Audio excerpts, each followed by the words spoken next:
Okay, I'll call the meeting to order. Today is January 8th, 2026 at 6 p.m., a little bit after 6 p.m. This is a meeting of the Wolfeboro Budget Committee at the Wolfeboro Public Library. If you join me in the Pledge of Allegiance.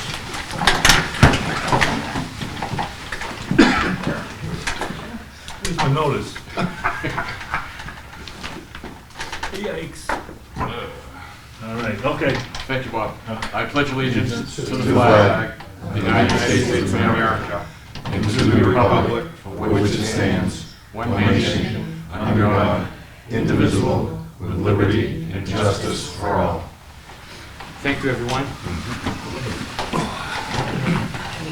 Just for general information, yesterday, the 5th, was the 250th anniversary of our state constitution. Okay, public comment. Any public comment? Okay, seeing none, we'll move on. Let's start our final budget review. Where did we leave off? Somewhere in the middle. In the middle. I think we've just butted up against the water fund, John. I think you're correct, sir. Thank you.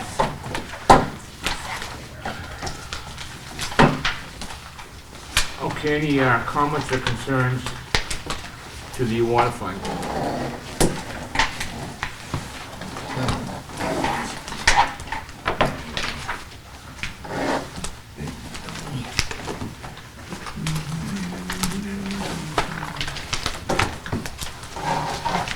Seeing and hearing none, we'll move on to the sewer fund.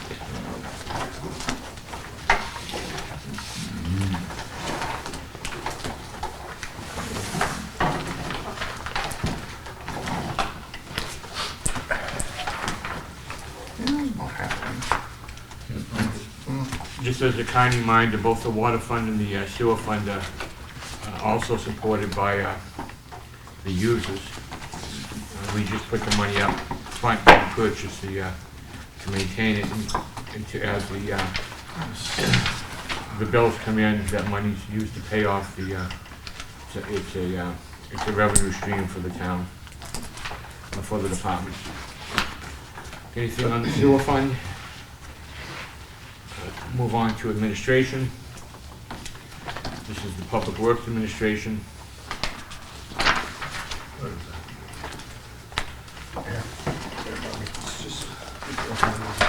All right. Okay, thank you. Thank you. I got it.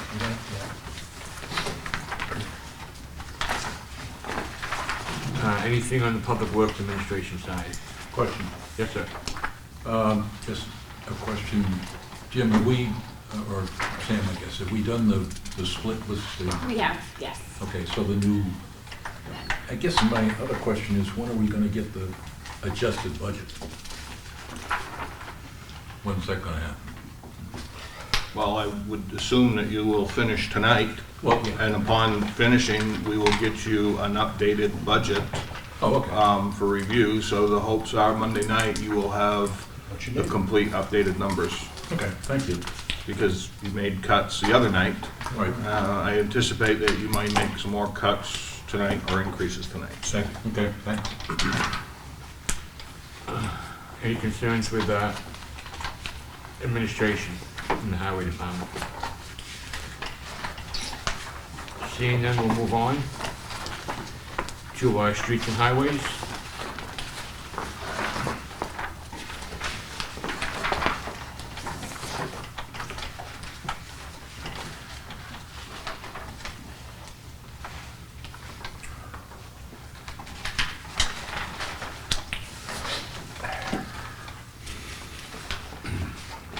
In this particular department, we've got a position frozen until March 1st, and then fill position, is that correct? Was it this department or was it water? It was water. Well, water, It was water, okay. Okay. We're actually, I think, fully staffed in this department right now. Oh, I think there is a vacancy. That just happened, right? Yeah. And I We- think we've actually we do an got a couple adjustment to that? qualified candidates. Do you think you'll hire by March 1st? I hope so.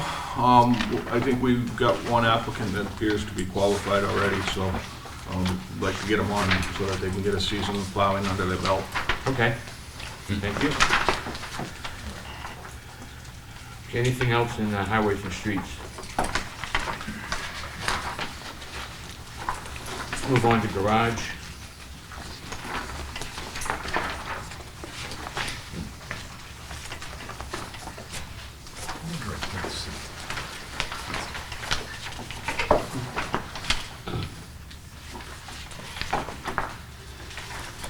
Jim, when they bring their cars in and things like that for work, is that considered like a revenue stream, or how does that work? How do we document that?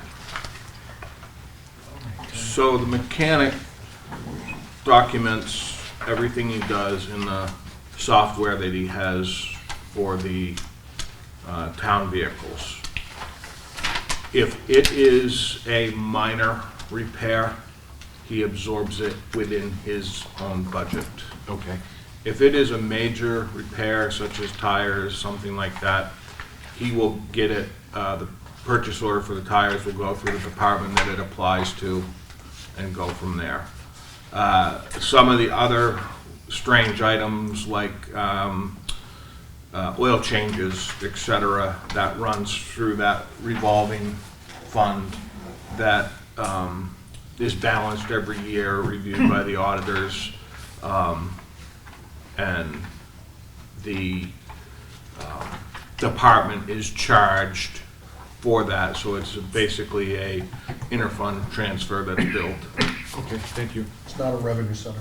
All right, so question three, line 332 then is straightforward. That's not the total, those supplies, maintenance vehicles, those are the supplies that the mechanic uses for out-of-department repairs, incidental repairs, is that correct or no? Which line? 332. That's used for basic supplies. Okay, but To are those perform. the kinds of things that get charged out to other departments? when- Yes, go to the bottom of the line. This line is for Okay. expenditures and are reimbursed by the departments. So there's a charge out going on? Yep. Okay, thank you. Yeah, it gets charged there and then it's reimbursed. Is it a wash? I guess is my question. I believe this line also pays for public works vehicles itself. Okay. So some of that is, Yeah, they're not Fix their making own money on it. vehicles. It's No, no, I essentially a wash. understand, but it's basically a wash. Yep. Thank you. Okay, any other questions on public works, garage? Can I ask you a question? Yes. Can we just go back to highway and streets again? I'm sorry. It's okay. And I know I asked these questions when Steve was here, but I think that it should concern us, some of the reductions that were flat across the board. Like if you go to the 300 series, when we look and we see that $15,000, I guess I'm still concerned. Like, I know this year when we look at the fact that we look at our road striping and the fog lines and the double yellow lines and everything that's happened, this year around town, we did not get those lines painted. And now we have like this blanket 15,000 that was taken off by the select board off the bottom. And I asked this because I was a little worried about the contract services for the catch basin cleaning and other things. I still want to know where this $15,000 is coming out of. It's just a random 15 in here that I think the citizens deserve the right to know what we are not going to do this year with that 15. Any comments, any thoughts? Yeah, the Board of Selectmen asked me to cut $600,000 to $700,000. I went in, I did that. What I tried to do was find a happy medium between the request and the default number so that we could balance operations. From that point, it's up to the Director of Public Works to manage his budget how he sees fit to deliver the services that he feels are most critical going forward, to manage the roads, care for the roadsides, and do the ditching. I would love to fund all of these at 100%. The fact of the matter is, if we fund all of these where they should be funded, we all know what's going to happen with that. We're going to definitely land in another default budget. So it's a balancing act. I know that doesn't terribly answer the question that you have for it. The other thing that I think I would suggest, if we look at the outside services line over history, we're looking at 73,000, 136,000, 103,000, 93,000, and 93,000. So I also use that as a matrix to try and find a balance.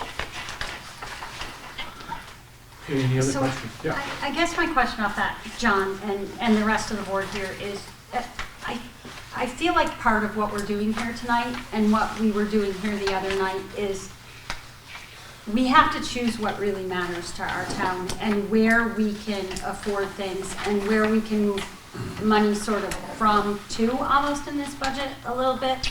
I know that I made a couple recommendations for cuts the other night because I know that I truly feel that it's important to have lines on our road so we're not having car accidents because we don't know where a yellow line is. I would think that's an important thing for our town. So where as a board are we going to sit here tonight and decide this final time, should one department lose a little bit more money and should one department gain a little bit more money? I know that we have that 13,000 sitting at the chamber where someone hands out little flyers. Is that more important, or is having striping on our road more important? So I mean, I know what Jim's saying. I know we have to cut this budget. We have to pass this budget, but we also have to make sure our town is functioning. Tom? Do we have the discretion to make those shifts and say that, no, it shouldn't go to handing out pamphlets, it should go to highway?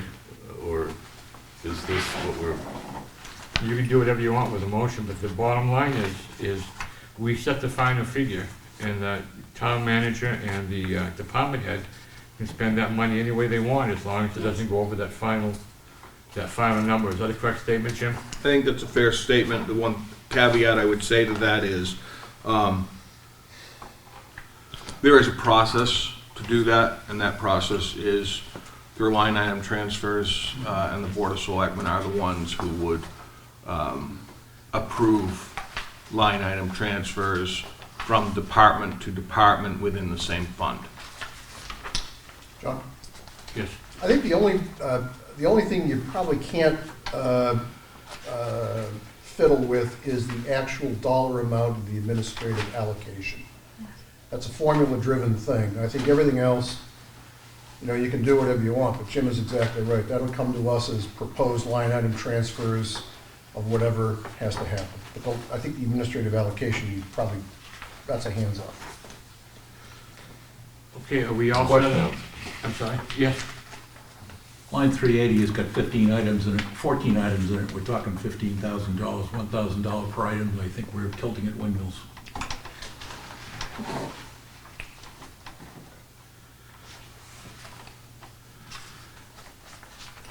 Okay, do we have any more comments on highways and streets? Okay, seeing none, we'll move on.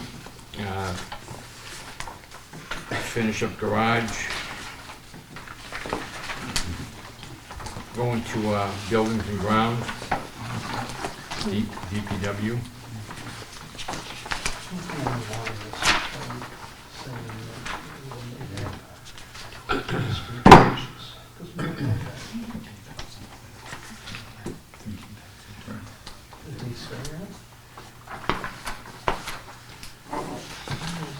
Any questions or concerns on building and grounds?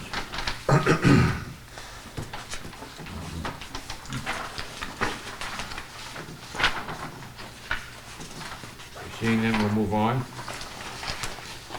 Groups of buildings. I'm sorry, John. Yes, sir. I do have a question. Yeah. A railroad station, are we not renting that out to the Chamber of Commerce? We are. So why are we paying for the janitorial service? Why isn't the Chamber of Commerce? I do believe that is correct, Paul. It's the bathrooms and it's the center section when it's used off-season. Yeah, Bob, I don't know if that's totally, 100%, but I think, we own the responsibility of taking care of the bathrooms. Okay. The public, But- restrooms down by the little playground Very area. good. That's part of our agreement with the Chamber of Commerce? Well, it's part of our agreement with the rest of the community. They only rent, they don't rent that portion of the They don't rent building. that portion. Ah, okay. They only rent the front portion. The center portion is rented out, subletted. That was used for last night, Wolfeboro. So we will go in and clean it Okay. as part of the town's responsibility Yeah. before they get fired up in the spring. Okay, thank you. So we already, sorry, Bobby?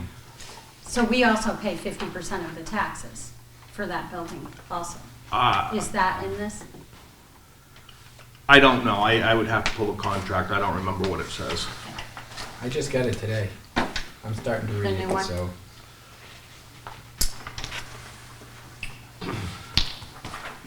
Jim, how come we pay $60 for the railroad station a day and $90 for dockside for the cleaning?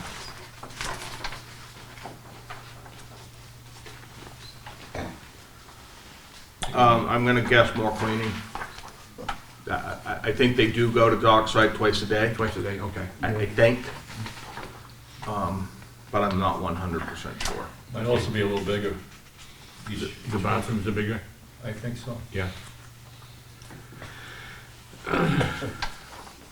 Okay, anything else on the buildings and grounds? Seeing none, let's move on to the Brewster building.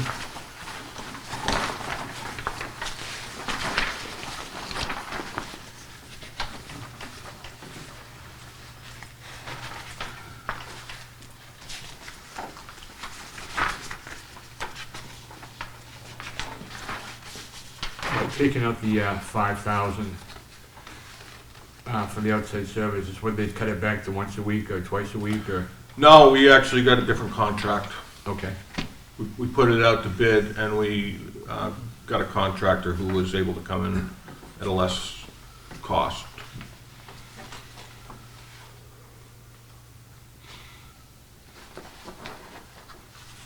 and would we get a better deal on the heat and oil, or are we just not using as much?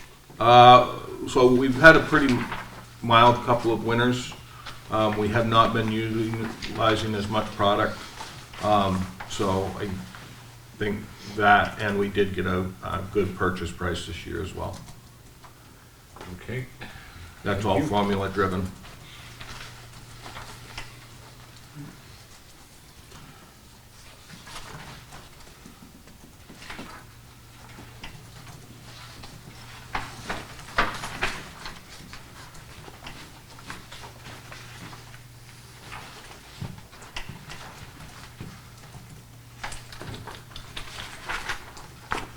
Jim, do we still have some that winds the clock? We still have some of the stuff that winds the clock? Buildings and ground staff, somebody comes in every day, makes their rounds through the building, and includes winding the clock. Has to be wound every day? Yeah. Okay, any other questions on the Brewster building? Yeah, he used to do it. Did he? Years ago. Seeing none, let's move on to solid waste disposal facility.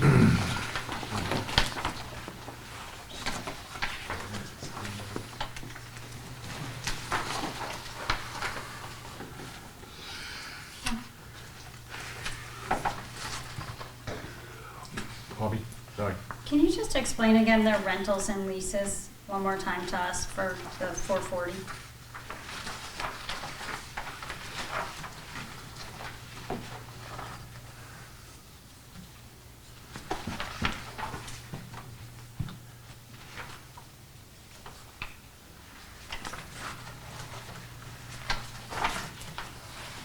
$440. So we have a part-time person that works at the brush dump Okay. during the summer. So that office is brought in, along with a porta potty. And then we do annually bring in a screen, to screen the compost once a year, so. And I think we're actually required to do that by law. And I do believe that that product is used by the Public Works Department. Are all the positions filled in the solid waste disposal? They are. Okay, any other questions on solid waste?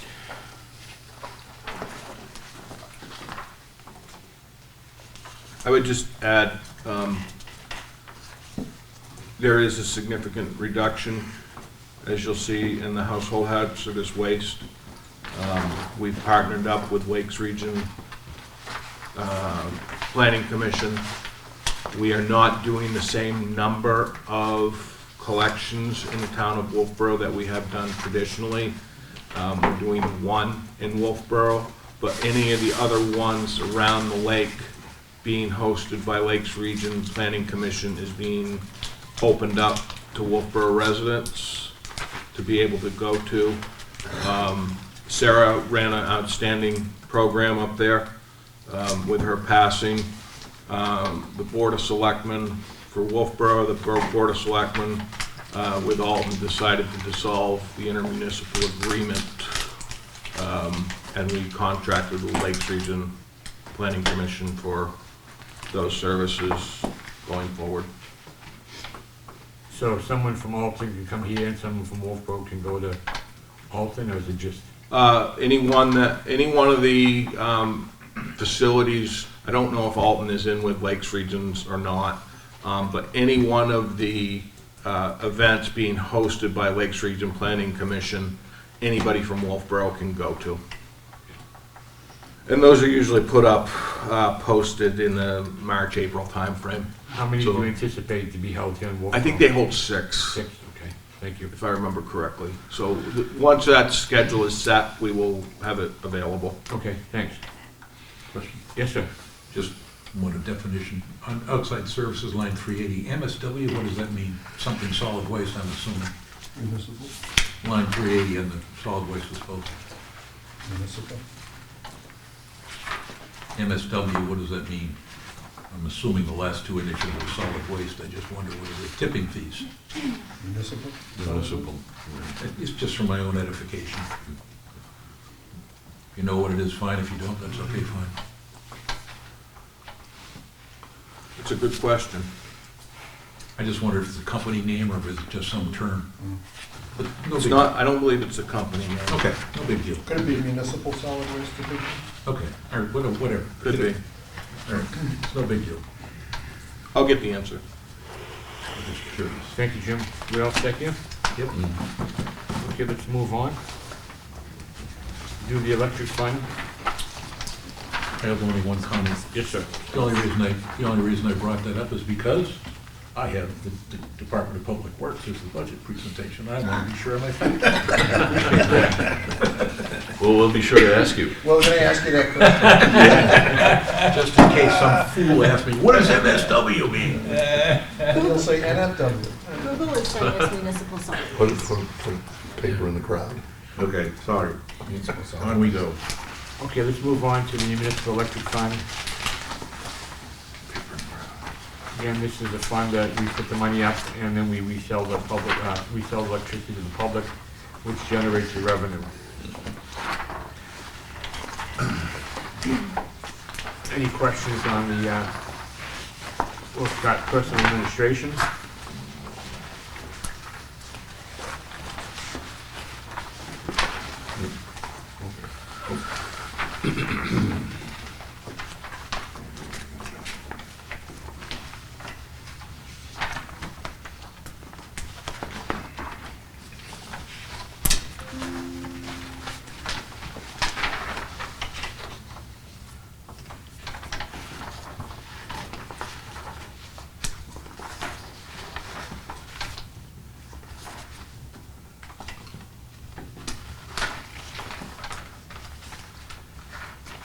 Let's move on to distribution.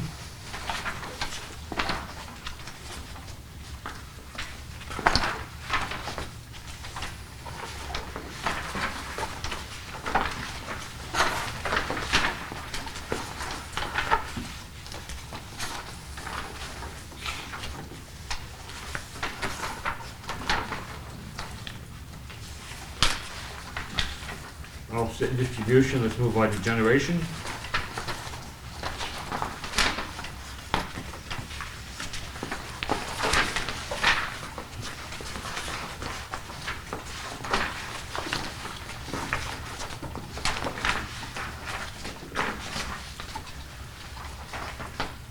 Any questions on generation? Okay, that's it on the electric. John, Yes, sir.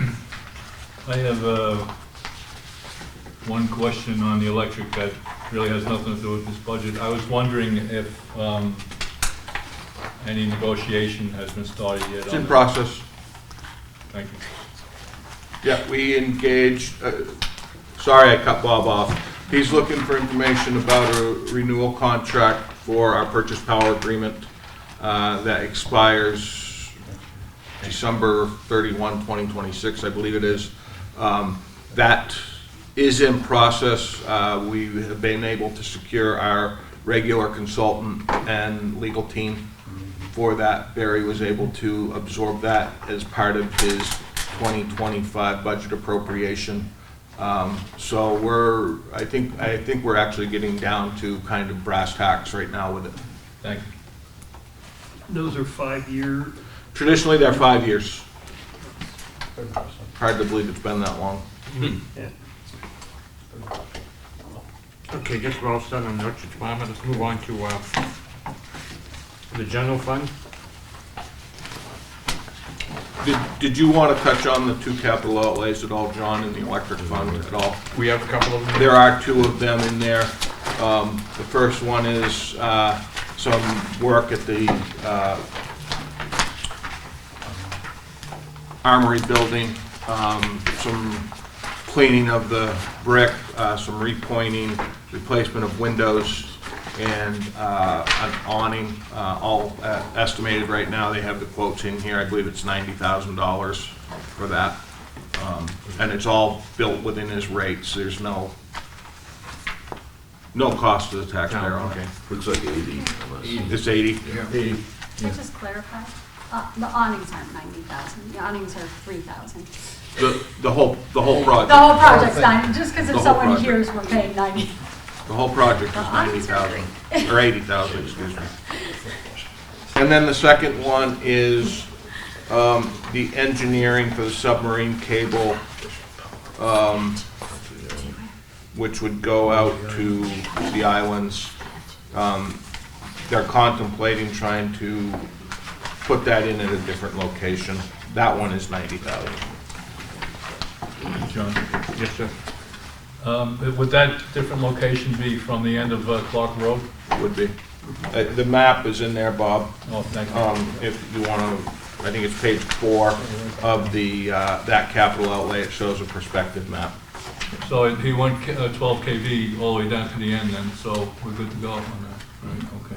So the big thing is getting the permitting and all that good stuff in play. And that's a shorter run, I guess, that's why. Much shorter, and it's much quicker for them to be able to lock out, lock in. Thank you. Now, they run that cable, will that expense be in the budget here, or you take it out of the savings account? So that will be a 2027 project. Depending on what the cost estimate comes back as, it could be a standalone warrant article. Okay. But it would be funded by the ratepayers, no taxation. Can I have one more Yeah. question? We have a piece of Walton, especially Barn Door, Little Barn Door, and some of Roberts Cove. Do we have any part of North Wolfeboro, or do we go past I guess what I'm trying to say is there any mix-up up in Norfolk? No, so it's just, I don't believe so. I believe it terminates right at the Brookfield Town line, and it does not go as far as Ossipee. Okay. And the reason that I am saying that, and Paul will probably jump in, that's where the communications lines end as well on that. And I think, yeah, and I think the same holds true for heading out past, heading out to Brookfield past the top of the hill farm. We stop right at the town line, communication stops, and I think electric stops there. Or it turns around, or it dead ends. And I think we stop at Cotton Mountain, going up over the top. thank you. I don't think there's any customers on that one. I'm assigned to enterprise funds, that's why I asked. Nice try. We can ask you the MSW question. Okay, for all set, let's move into general fund, I think welfare.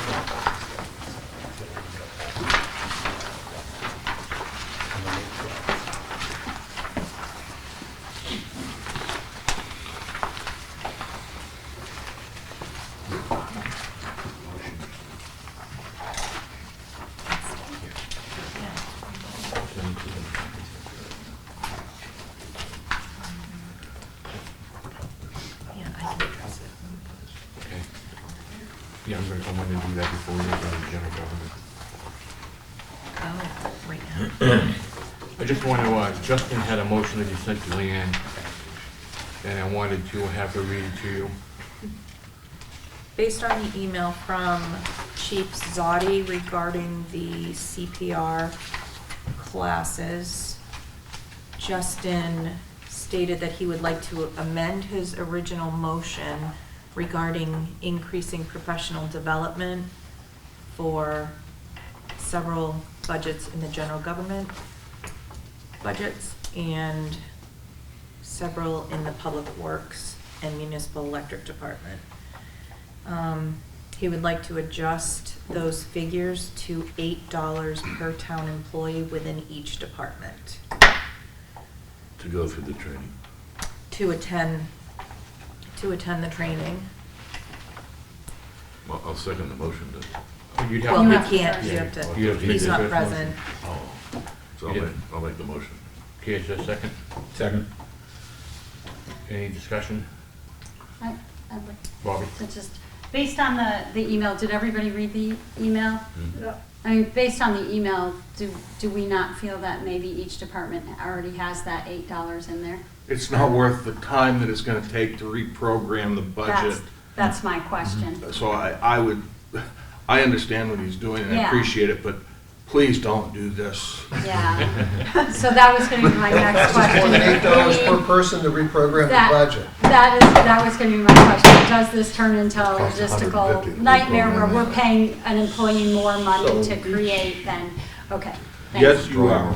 Thank you. So it's $8 out of pocket then, whoever. Yeah. I will find $8 a head to pay for a CPR card. Oh, yeah, I figured. So withdraw. What a deal. We can, Tom, you want to withdraw your motion? I will. And how about the second? Who was the second? Withdraw. Okay. Thank you, Bob. Should we make a motion that Justin will donate $8 per employee? All in favor? It's on Justin? I just want to make Surprise, sure surprise, Monday night. we'd address that. Let's move on to welfare.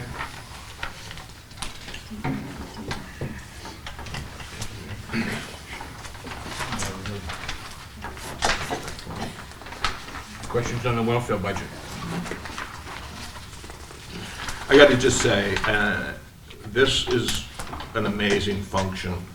To see the work that Amy does relative to this, and to see how she leverages those agencies that we donate to for this welfare purpose, it's absolutely amazing. The other thing that has been really interesting this year, we've been receiving a significant amount of donations toward the Warmth and More Fund, which was established maybe 4 or 5 years ago by Nancy Hirschberg, and we've actually been having a number of people coming in making donations to that account.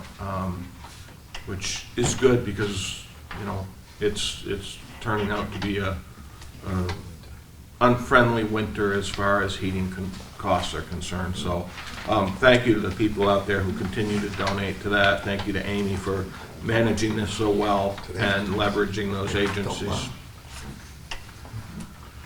John? Thank you, Jim. Bob?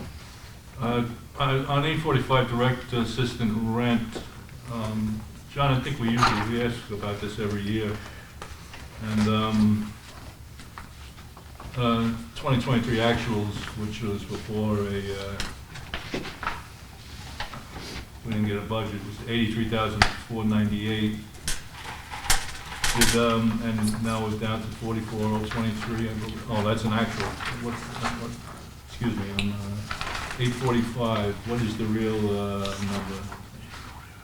Okay, never mind, I'm sorry. Okay. John, can I say something on that? Yeah.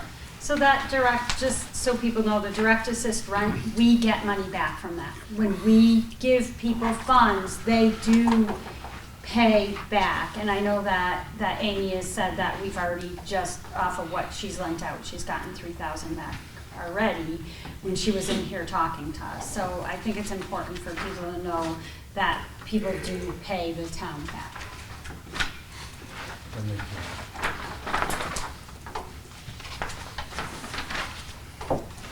Okay, we all set on the welfare?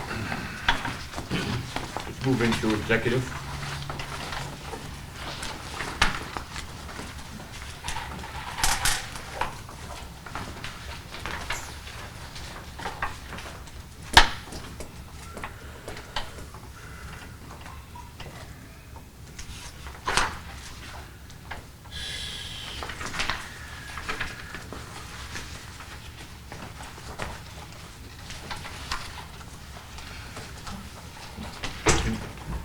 Bobby? Jim, can I just ask you one more time? I know that we know with the cable channel, with the revenue coming in, they're down, Sandy, you had said they're down to 101, $101,047. They're asking for that level funding at 105 that they asked for last year. Could you just tell me again what's happening with that? Just because when they came before, they said it was costing us it was going to cost us $350 for them to, per hour, for them to shoot our meetings. So while I'm looking at that 105, I just want to make sure I understand that. If we fund them this 105, are they then going to bill us this year on top of this 105 we're giving them? No. There will be. This is a restructuring program that they've put into place. Okay. So they will bill us quarterly, and as they have previously. Okay. But it will be for actual services provided as opposed to a fixed number.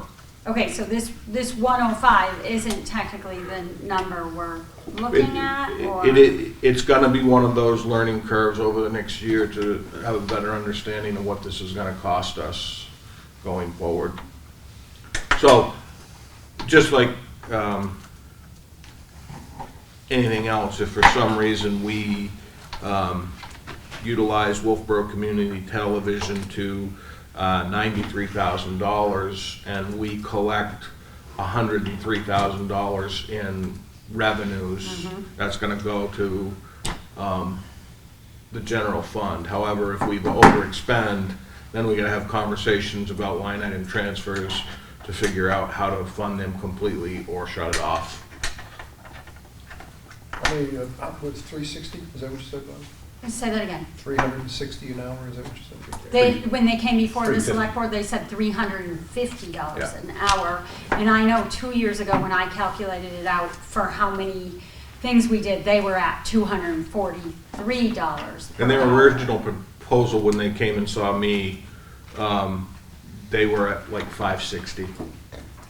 Wow. Yeah. So I think they found other users who are going to be able to help them. Okay. So My calculations are, excuse me, Jim, I'm sorry. That's 300 hours worth. That's it. Is that gonna be enough? I mean, or to your point, I guess it's learning curve that time, is that the deal? I think so. Shorter meetings. Less Good idea. meetings. I agree with that. John? Yeah. Sam, this is about the time of the year that we get the check from the cable folks? I think it's later, I think it's usually February, March. All right, so we don't actually have their check for the year? No. Okay. We get the check once a year from Spectrum and from Breezeline. I don't expect that we're gonna get anything from Spectrum. That's Browns Ridge Road.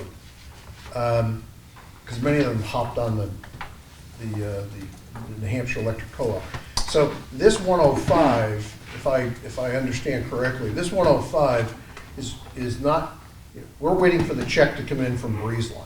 It could come in greater or less. And I'm gonna bet money it's coming in less than what we had last year, by 20%. But we can't handicap it, we just have to Jim's point. But Brian, have we kind of looked at this rate schedule and agreed that that's what we want to do? I was putting you on the spot, because I don't remember. I don't remember either, to be honest. I don't think we've looked at it, but I think this is we're kind of going forward here with 300 hours. I would contest it. I think we have looked at it. Bobby said she heard them talk at a meeting about what the rate was, and I do believe they came in front of the board and discussed this rate schedule. So did we? I'm pretty sure we did. Okay, that's fine. I'm not Do we have questioning. any control on those channels, like 24 and 25? We always have to go through those folks? No. You understand what I'm saying? To put something on there, do we always have to go to them first, have them load it in or anything? Timothy has technically simple, Timothy's got a pipe that he can go load it on 24 and 25. I think their strategy, which makes a bunch of sense, is to take this thing and just put it up to YouTube. Okay. Eventually feather it down, because as people cut the cord, there's less people watching 24 and 25. Right. All right? Okay. Okay, any other questions or concerns in the executive branch?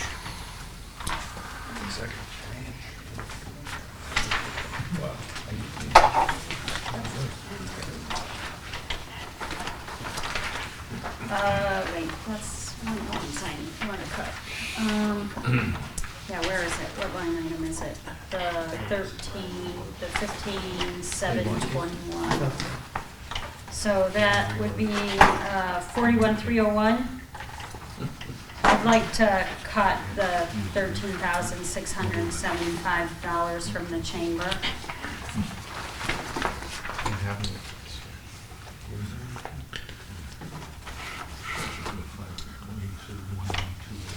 What series is it under? You know the series, Bobby? I'm sorry. I'm assuming it's the 100 series. Would be under part-time wages someplace. Where are we, town manager? No, 41,301, it's the chamber, we give the chamber $13,675 of employee hours. For what? I guess an employee hands out flyers during the year. John? Jim, if I'm overstepping here. My understanding of this function is that is a part-time employee of the town of Wolfeboro. Okay, It is not a remittance. Tell me if I'm getting this wrong, Jim. We don't remit any money to the chamber. okay, There is an individual who's a part-time employee of the town of Wolfeboro who sits at the chamber office and then, to your point, is passing out literature. Answering phones, and it used to be the information. Correct. Who's the Yeah. person. Yeah. There's a lot more than passing out. Answering pamphlets to phones. people. Yeah. I think that's demeaning. I, I think it's inaccurate and demeaning. Was that going to be a motion, Bobby? different language. Bobby, was that going to be a motion? I am going to make a motion to remove line for $13,675 from 41,301, 100, 117. 117. Is there a second? Second for more discussion. Okay, thank you, Suzanne. Would that in effect fire Pardon me? that person if you take Yes. away the money?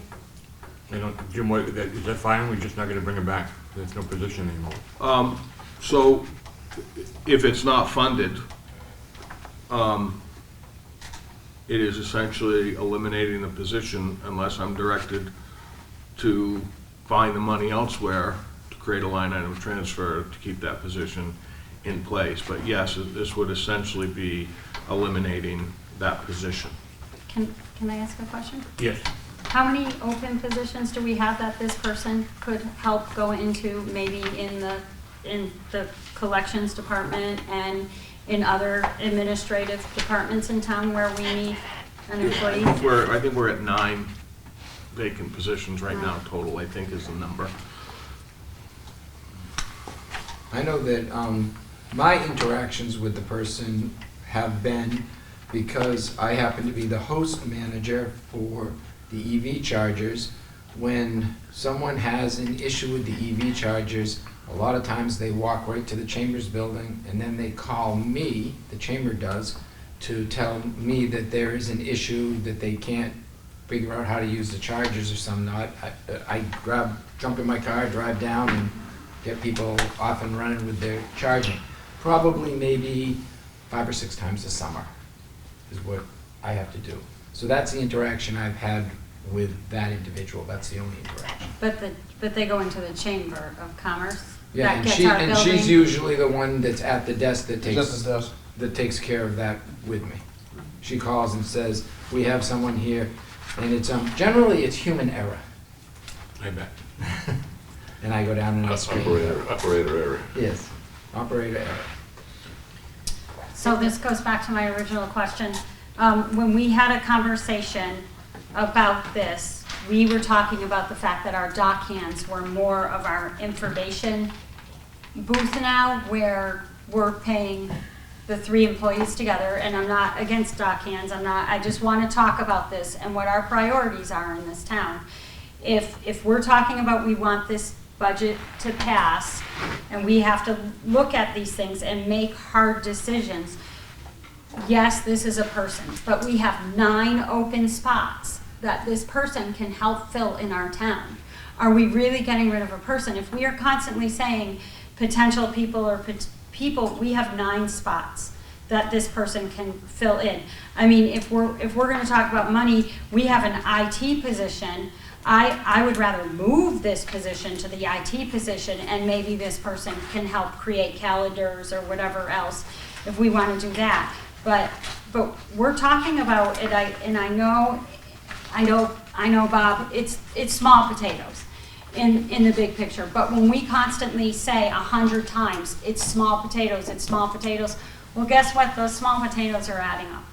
So is it important for us to have painted lines on our road, or is it important for us to hand out a pamphlet? That's all I'm saying. Suzanne? Okay, how many hours a day does she work? How many days a week?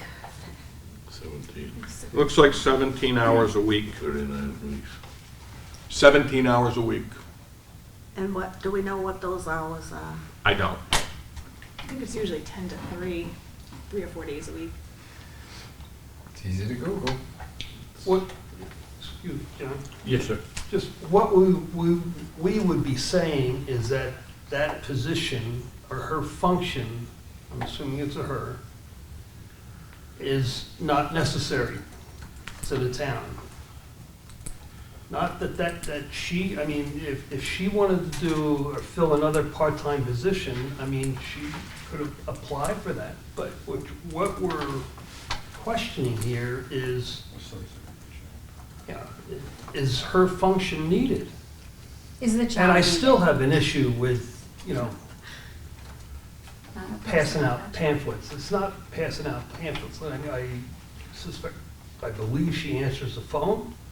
She does things that Brian was talking about. She greets the people that walk into the chamber. It's Kind of an part of that ambassador for information the boost town. function. So if we think that's a valuable position in town, then we don't cut that. That's fine. I'm just making a motion because I personally, like, when I talk to people and we talk about these positions and we talk about our roads weren't painted this year, we talk about our roads weren't painted this year. So, and we have to be careful to not talk about positions as people, because like Jim said, we have 9 other positions. This person, I'm sure we can move into one of those 9 other positions. We close in our town hall. We close our town hall down from taking payments for taxes and other things during the week. Do we think it's more important to have a person at the chamber, or do we think it's more important to have a person there to collect our taxes? These are the conversations I just think we should be having. Okay, any more discussion? Seeing none, could you do a roll call vote, please? I'll withdraw my motion. Okay, how about the second? You wanted to draw your second? Suzanne? Yeah. Okay. Okay, anything else on the executive branch?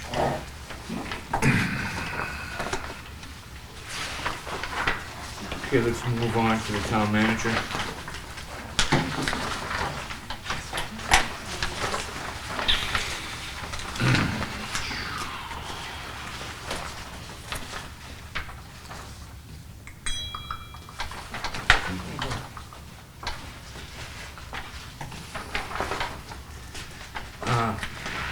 Just a quick question, Jim, on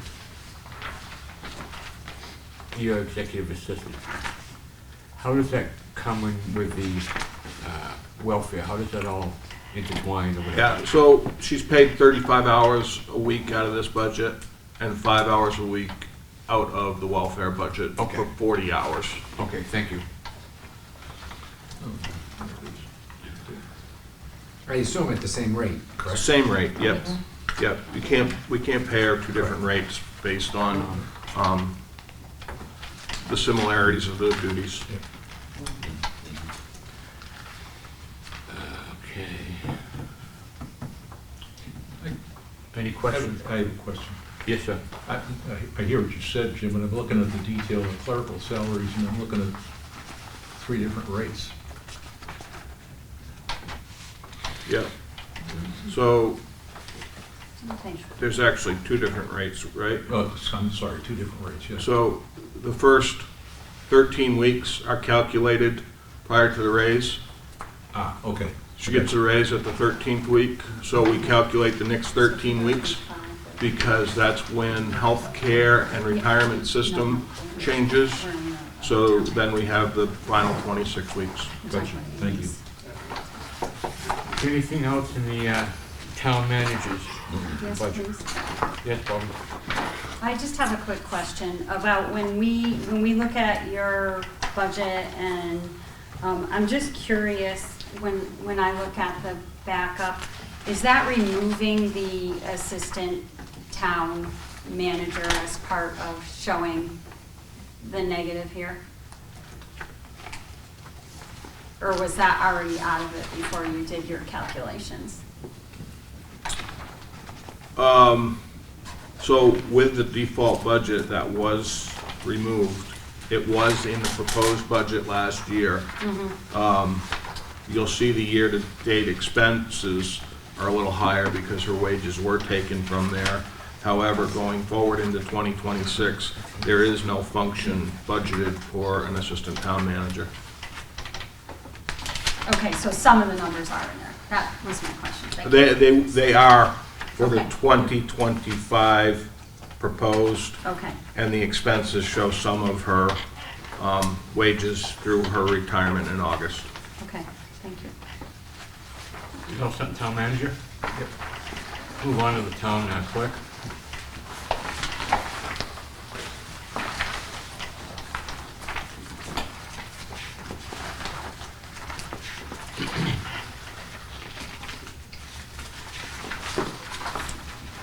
Jim, what do you think the cost would be for, to restoring all those town records in just one swoop, getting them all done? Any idea? I don't have any idea, John. And, you know, that is a large process of all the town records. And at some point, they need to be Correct. done and digitized. Correct.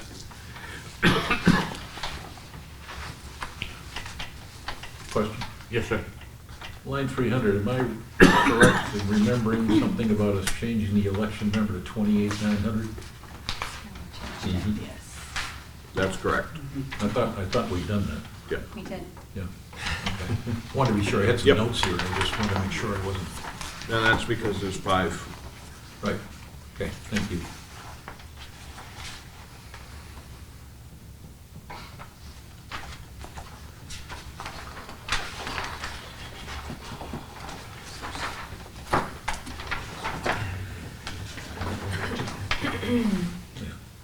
Another piece.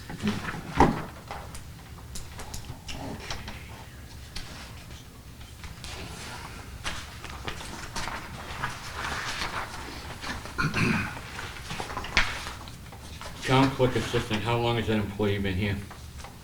You know? The town clerk assistant, Yeah. The stipend says $200. Is that in line with, what the union contract folks get? nope, it is not. We will make those adjustments if we get a budget passed. Going forward, the first thing we have to do is have the Board of Selectmen update the personnel policy to reflect it. The assistant, I want to say 4 or 5 years.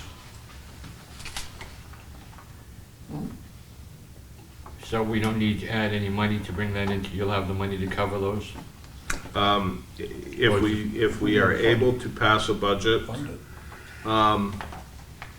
and the funds allow for us to do that in 2026, we will do that most likely in December of 2026. If the funds do not allow, we won't do it, but we will have an updated policy that will allow us to budget it for 2027. For all people that are non-union? Yep. Is that something the selectmen will be considering, you think, as a? Considering Right. what, John, Yeah, what would we be considering? considering this change in policy to make everyone get the same benefits as far as non-union and union people? Okay, thank you. I would think, Brian? Yes. Yeah. Okay, thank you. Okay, any, Well, it's been a while since I've thought about how that office works, but I think the assistant town clerk is hired and under the purview of hiring under the Board of Selectmen, advice and consent kind of thing. So, good question. The way this actually works is all the employees actually do fall, in that office, fall under the Board of Selectmen. The deputy and the assistant actually fall directly under the town clerk. Town clerk has higher fire, set compensation rates for those two positions. And they basically, it's kind of similar to the police commission. If there's an issue there, they go to the select board, not through me.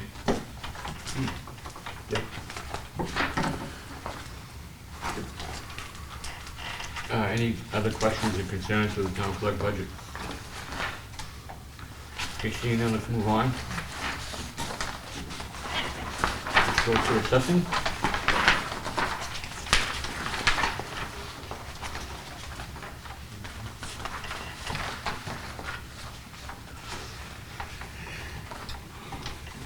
Any questions on the assessing?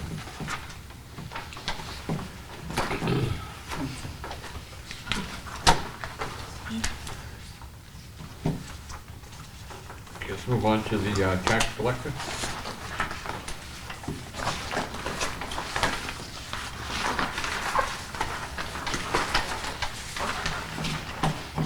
actually do have a question. Yes. Jim, can you just explain to us sort of that position, and then, how is that one person in their own department? How is that not under the tax collector, and how does that fall, and as far as that goes with? Which position? The assessing clerk, like, how does So that? that assessing position does actually directly report to Brenda. Okay, It does directly report. It's Okay. just broke out as a separate department, okay. but absolutely falls under Brenda. Okay. And then, just out of curiosity, I mean, since these kind of should be combined in the fact that we are looking at a staffing problem there and have been, is that correct?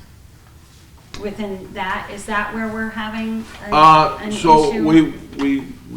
we are short one in the billing and collections office, or tax collector, if you want to refer to it that way. That position was frozen early in it was actually frozen in 2024. Okay, And the agreement that I made with Brenda at the time was, let's get through town meeting, let's find out where we're at with the budget. Once we found out we were in a default budget, she agreed to freeze it, okay, which led to some challenges in that office, which is why it closes at lunchtime now and closes on Thursday afternoons. The agreement was in December she would be able to post the position. She posted the position. We're just waiting to get a candidate to fill the role now. okay. So this isn't about money. This is purely about just not finding a Right now, that is correct. at this point. Right now, that is correct. Okay. Okay, anything else in the tax collector?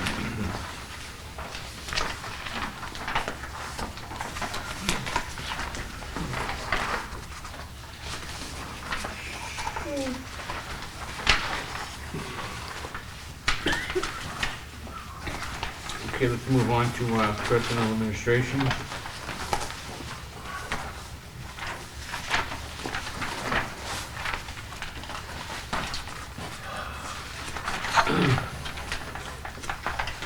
Do we have the accurate figure for the health insurance, Jim, in this book? Or probably not, I don't think. That is the accurate number, right? We agreed to that.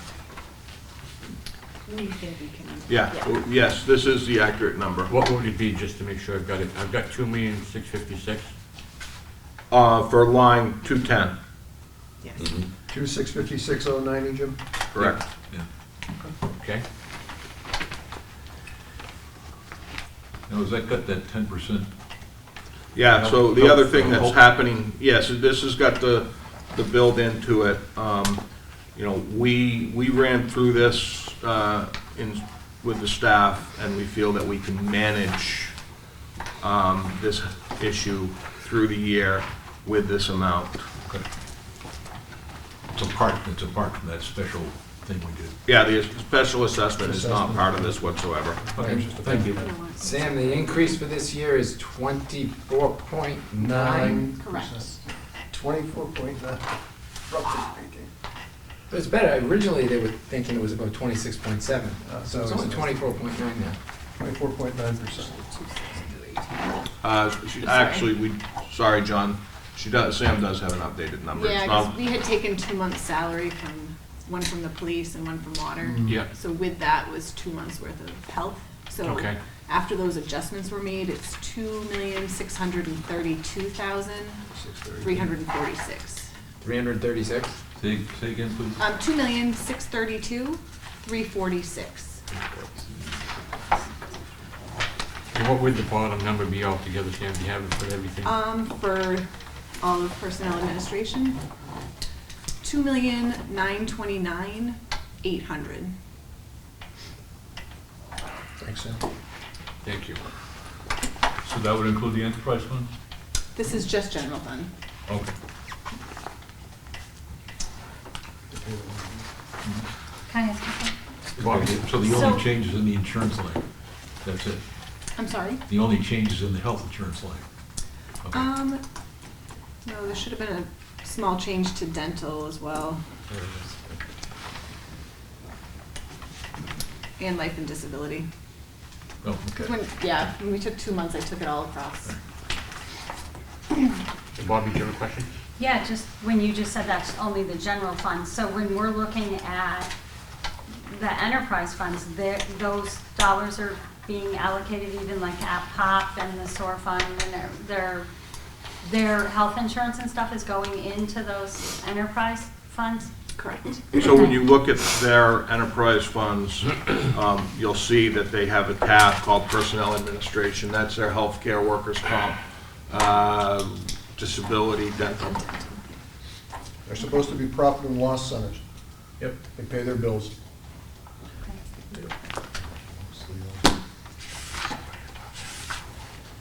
Kind of. So, for example, just to give you an idea, the water department, all in for their health, their personnel administration is $208,186. So there's additional monies that are broken out into those funds. I appreciate the employee wage and benefit detail, and I'm trying to, we have 2 people that used to work here that are getting the health insurance, and I'm wondering how, is that like by a contract or something, or what is Right. that? Correct. Is that never ending, or is there a cutoff Right. date, or? One of them is ending after 10 years, and the other one is through death. Okay.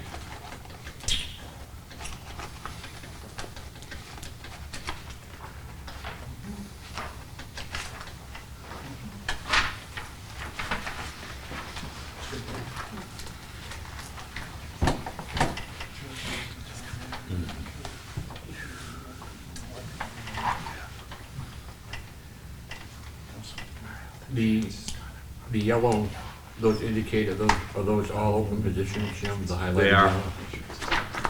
They are. We still have something in, we don't, I guess, planning and codes, is that the code enforcement person, new code enforcement person, or? It says open position, planning and codes, is that, the person at the front desk? or- So when this was printed, that was vacant. That has now been filled. Okay, thank you. Is that Lindsay, Jim? That is. And the people that are all highlighted, that's people that have opted out, and that's what they're getting, oh, those are part-time people. Part-time people, so that those are not applicable to,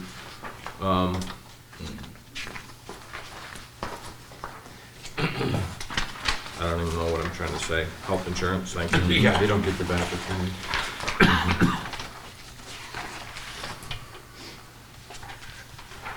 And these are all, a lot of them are also changes for 2026 compared to previous years. Okay.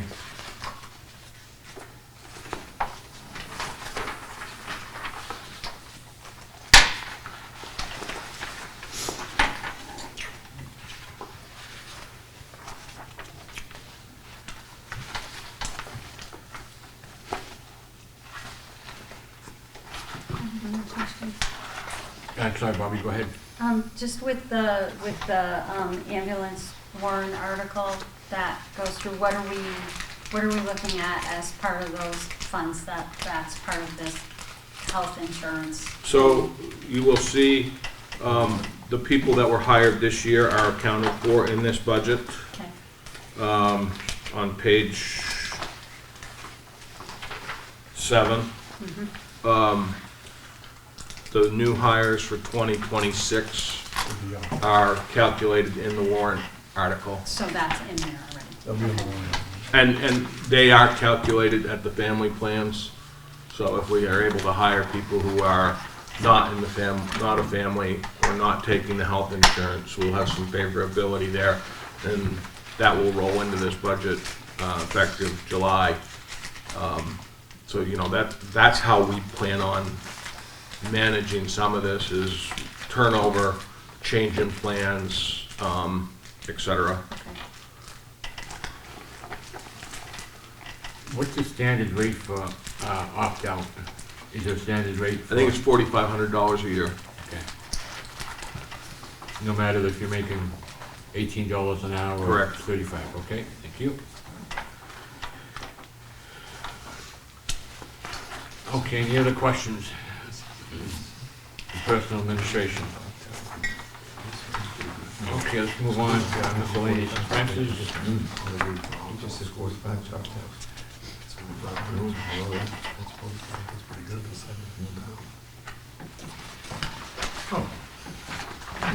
Just as a drug law safety committee.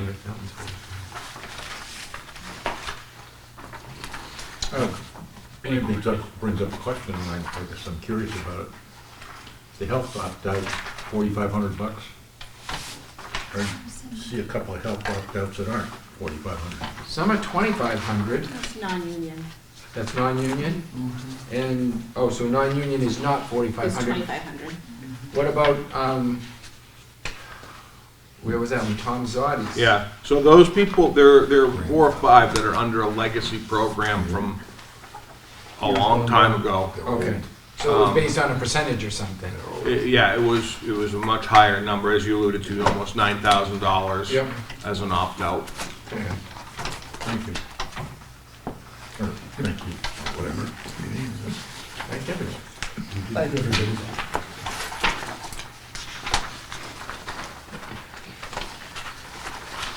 Jim, will the selectmen also explore bringing the opt-out policies to non-union people to the same as the union people?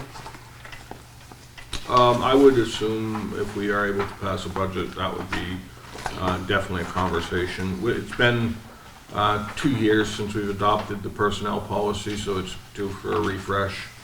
So we'll see what happens. Okay, thank you.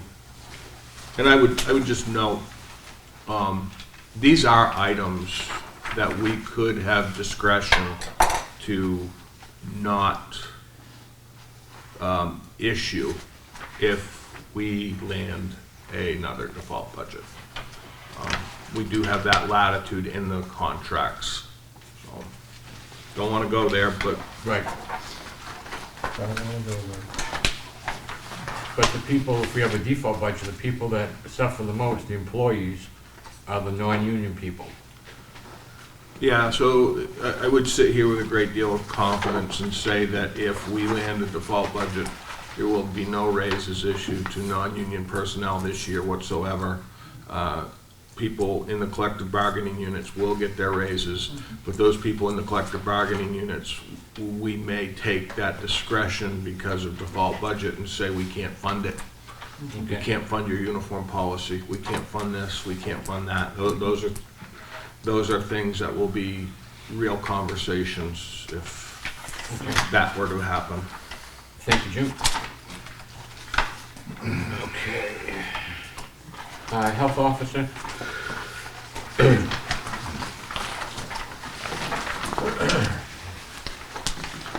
Any questions on the health officer?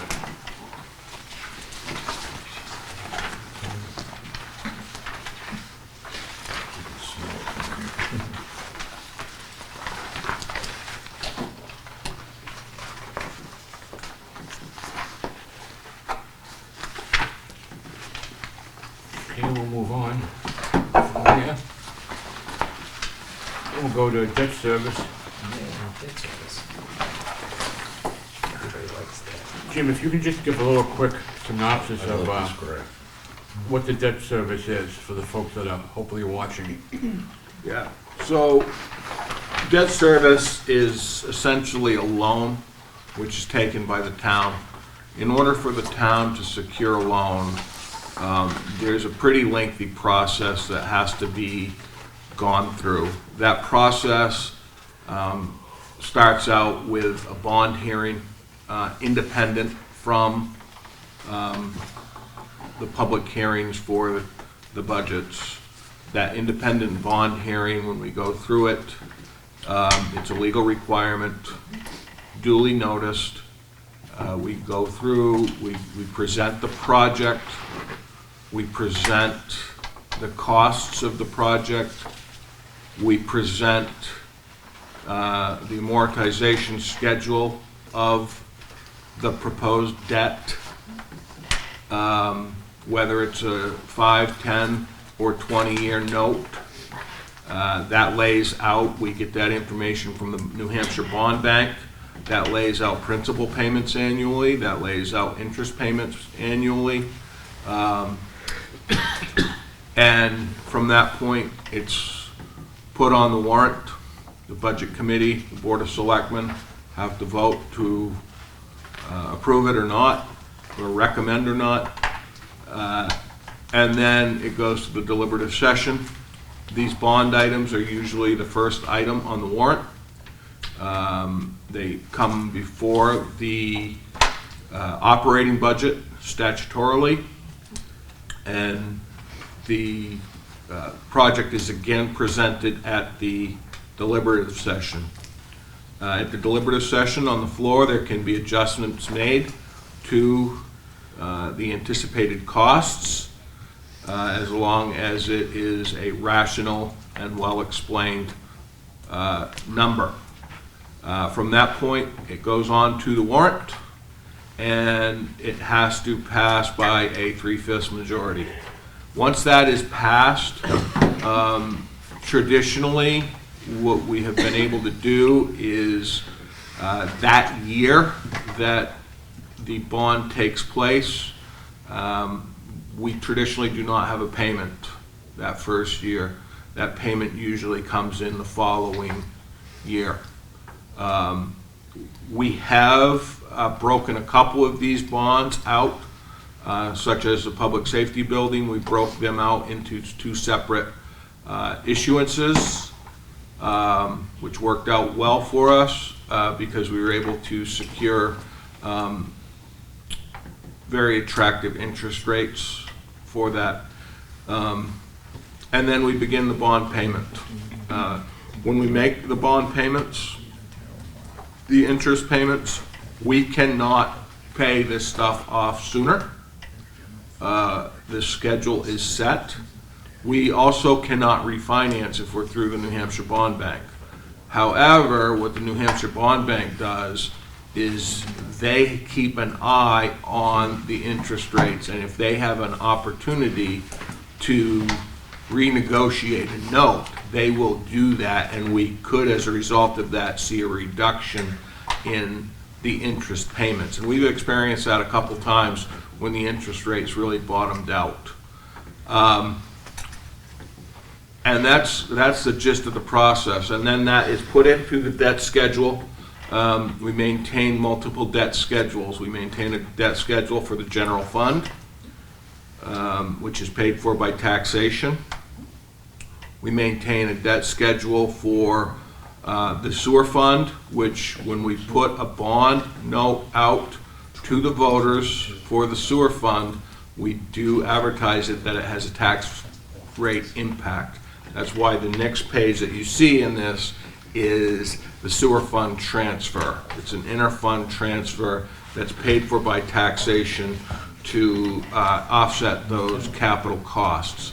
We also have a debt schedule for the water department, the sewer department, and a small one for Pop Whalen as 13% of the debt for that. The balance of that debt is on the general fund. We do have complete debt schedules. They are attached to the CIP documents, which are on the town website if people want to see them, or they can stop in and ask to be able to see the debt schedule. I hope that summarizes what you were looking for. Yeah, thank you. Do we have any that are gonna come off the debt? Come off? Yeah, like within so many years, or? I think we got a couple that are coming off in the next couple years. None of the big ones like the town hall or anything like that? None of the big ones. Okay. Those big ones are 20 years. I think we see a lot fall off in the sewer in the 2029, 2030 timeframe. But, you know, a lot of this stuff as these things mature, where we see the savings is the interest really begins to drop off dramatically. Just like a mortgage? Just like a mortgage. Okay. Yes, sir. One quick question, Jim. If you got a or Sam, maybe you do, you have a feel for the total debt as we sit? It's on the CIP document. Yeah, no, I can't remember right off the top of my head. So I want to it's on say, the- it's on the- I want to say 33 million Okay, so it's total. on the website, right? Yeah, it is 33 million, Okay. at the end of 2026. Okay, Yeah. thank you. I got 36 million right about now. So, and the end of 2009, it was 32 plus million. So we're only up not quite $5 million since December 31st, 2009.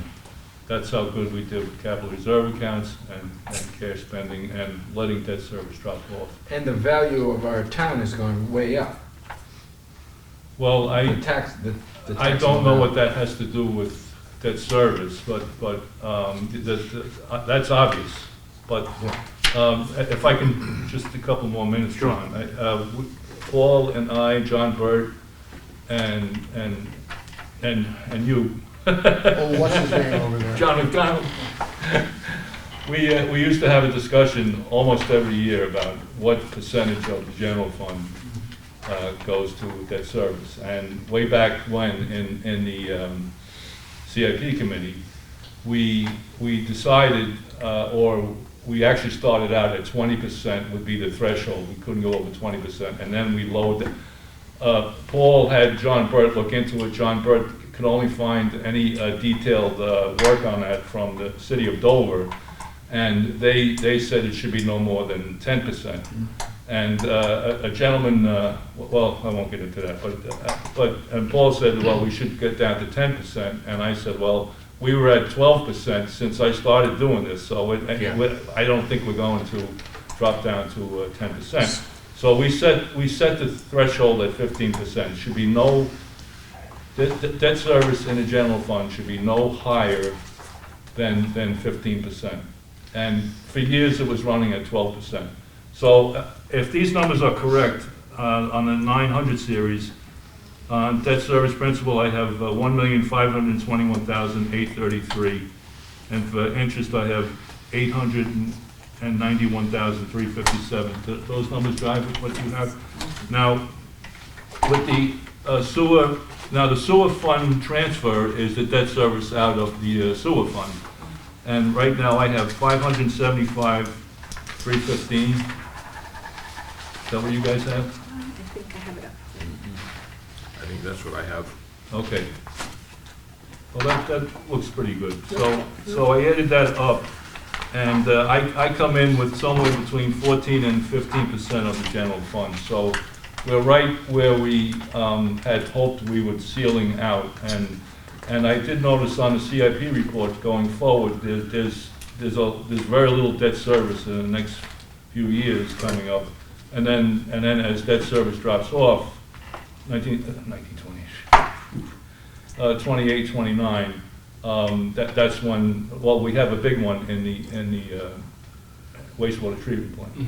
So I think we're in good shape with this. The other thing that is statutorily, and we would never do this, but there is a matrix out there that caps out what you can borrow, and as a town, we can borrow 3% of the assessed valuation. Yeah. We would never, go there, but So there is that limit. actually, a town's debt principal, the outstanding debt ratio can be as high as 10%. But anything that is lower than 3% is considered low and favorable. Ours right now is 0.7%, so it's less than 1% Of assessed value. of assessed value. We Right. are very strong. Right. That's why the bond bank looks at us very favorably when we take loans, because people talk about our debt being crazy and all. It's less than 0.75% Yeah. where 3% is considered low. And 10% is actually allowed for towns that are in a disastrous mess, which we never have been and never will be.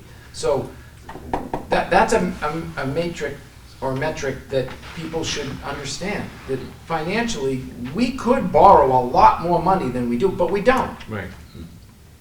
Bob, did you have something to add? Well, it's just to back up what Brian said, that 3% of $5 billion, we're well over $100 million. So obviously, we're sitting at about 36 million. Correct. We wouldn't want to even go close to $100 million Right. in debt, but you know, it just goes to show you, but you know, people throw stuff out there, but we're really in very good shape. And a couple of years ago, didn't we bump up to the AA as far as our credit rating? We had the same credit rating as the New Hampshire Bond Bank. That's very good. I don't know if that says anything. It's always good to have a credit rating as good as the bank. Okay, we all set on the debt service? You got Bobby there. I'm sorry, Bobby? I just want to understand one more time, just because we're pulling out POP in this budget from the general fund, and the number 13% keeps being said, that 13% of the debt services that's in POP Whalen Fund. Is that all of the POP debt, or are we sitting that other, I want to understand, is that other 87% sitting in the general fund? That's correct. So Should it be moved to POP? Can I just, So it was presented to the voters at the deliberative session, at the bond hearing and at the deliberative session, and at the deliberative session that the breakout was going to be that percentage. 87-13. Can I just, if I could, just so that, debt service, when I hear the word debt service, I hear mortgage payment. Okay. When I hear debt, I think about the gross amount of what we owe. Correct. All right? So 13% of the debt of the POP is sitting at the POP, 87% is over at the, on the general fund. Okay. As approved by the voters, Yeah. at the deliberative session, I remember Jim's bubble charts, and then as recognized at the bond bank. It's the question for, it's the same question we have with the sewer fund. Policy decision by the select board, 100% of the debt, is it 100% of the debt of the sewer fund is on general fund? 100% of the debt is on general fund, okay? And the reason we, that was taken for lots of reasons, prior to our times. And just, this may complicate things. We obligate the town by general obligation bonds. We don't have a Barry Muccio electric fund bond or a sewer bond. So anytime we borrow money, we're pledging the town. So a management decision got made, 83, 87, and 13. 87 on general fund, 13. And the general fund is carrying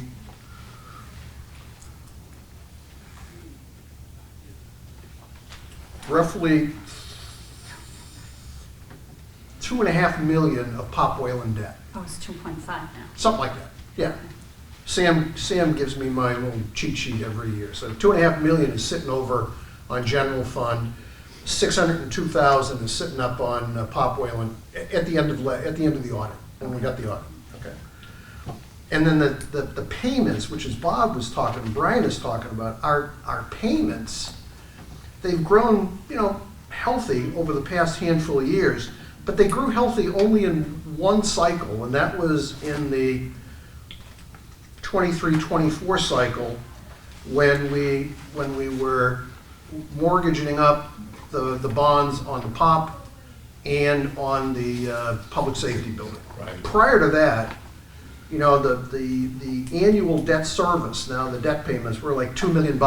So it went from 2.1 million back in 2021 to where it was, when the audit was finished, 2.9. So it went up by $800,000 a year. The headline on all of that is to all of our capacity to carry more debt is there. We've decided not to do that because we don't think that's a good idea because you lose wiggle room. And I think we are, to Bob's point, I think we're in good shape on the debt side. We just need to stay in good shape on the debt side. All right, I'm sorry for the long answer. Thank you. No, I wanted to, I just wanted to understand. I'm doing word counts on your stuff. You talk more than me. Moving that along. Okay, we all set on the debt service? Okay, let's move on to legal.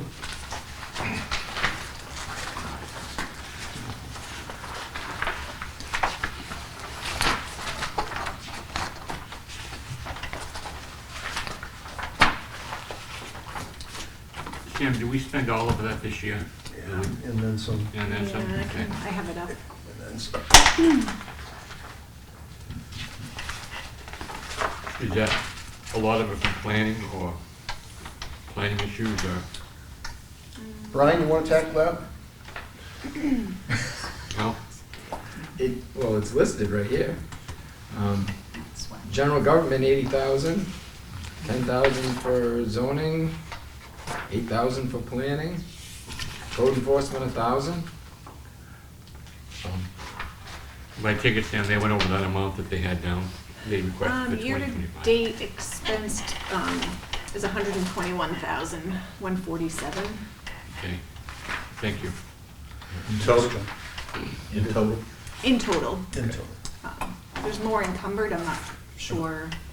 Those were probably blanket POs, I'm not sure if any more will be spent with invoices as they come in for December services. Is that number you gave us the encumbered number? No, that's No. year-to-date expense. Just actuals? Correct. Actually, year-to-date. And you can look at the 5-year average. Yeah, I'm looking at it.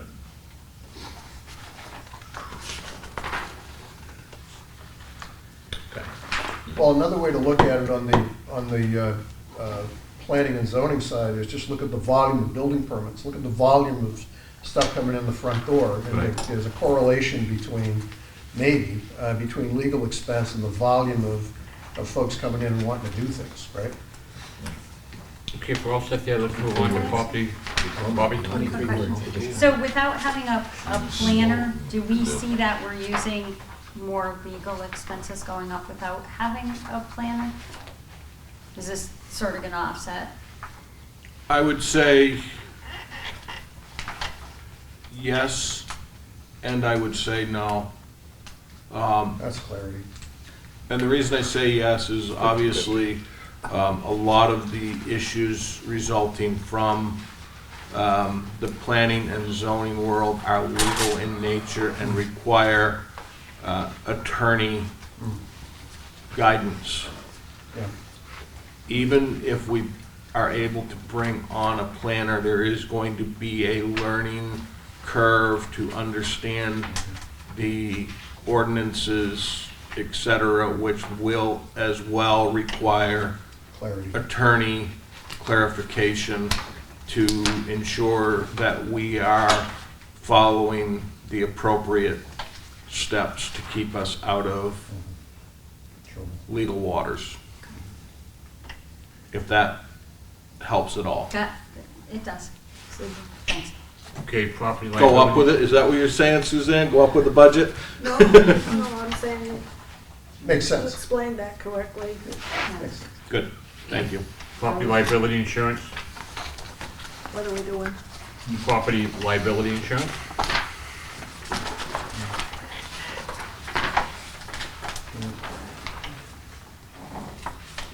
Does that go to bid, Jim, or is that pretty much just Primex? Fixed with Primex. Any questions on the insurance?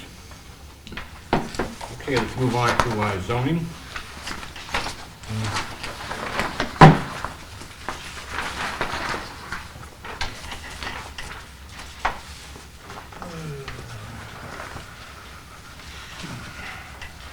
Any questions on the zoning budget?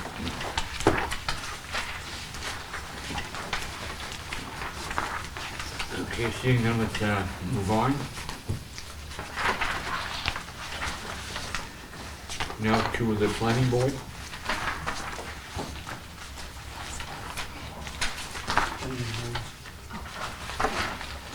Any questions on the planning board?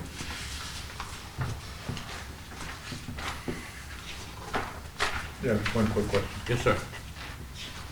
Backup indicates as a vacancy. Is that correct?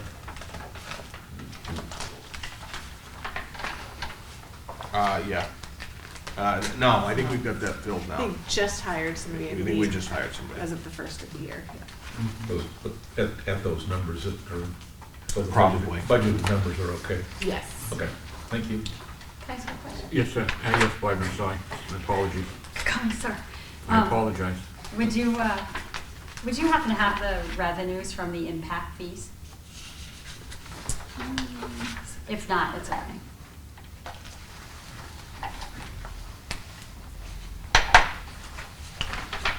I would, but my computer just That's disconnected. okay. I really think we have to talk about, you know, our revenue offsets a little bit more, and this is one of the areas. So that is also a very tricky area as well, because right now our impact fees, the way they are set up, they go to the school district. Right. We do not utilize them for anything townwide. Right. And it would be a process that would have to be approved by voters to institute an impact fee to be able to use for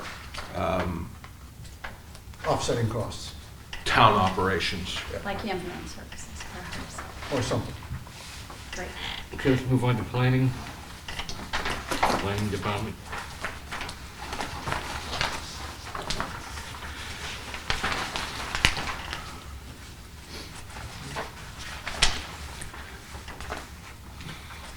Right now, we're having someone from Lakes Region Planning coming to fill in. That is correct, 1 day a week. And it's not enough. But it's the best we can do. Could we get another consultant to cover another day a week? Is it possible? It would be very difficult. Because you'd have to separate out projects, and it's gonna be a nightmare. You know, I think I agree with that. It gets a little goofy. It could get goofy. So if I'm looking at the backup, you also got a vacancy here, not from the planning director point of view, but also from the support staff person. That's actually been filled since this was printed. Okay. That position's filled? Okay. Okay, any other questions for planning, the planning department? Okay, let's move on to code officer.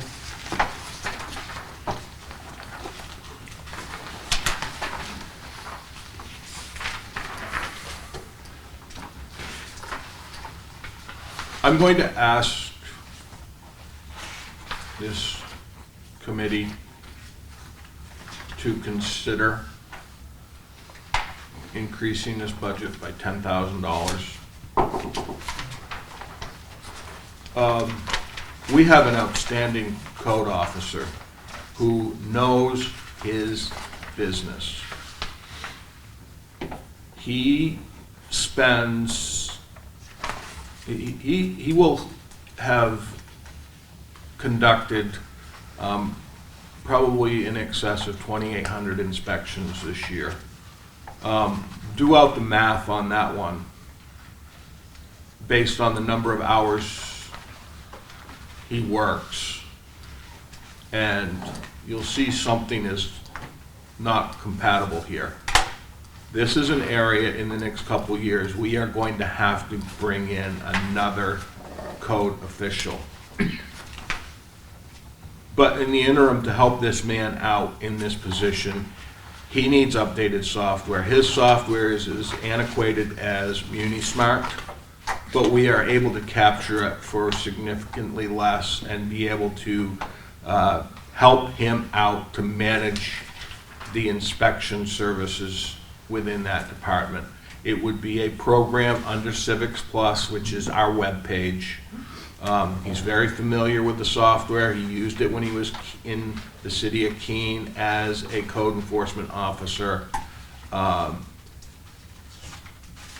And I'll sit here and tell you that this was, as he's really gotten his feet under him here, he came to me about a month ago, asked about it. I'm like, gosh, Joel, if at the end of the year we can pull the trigger on it, we will.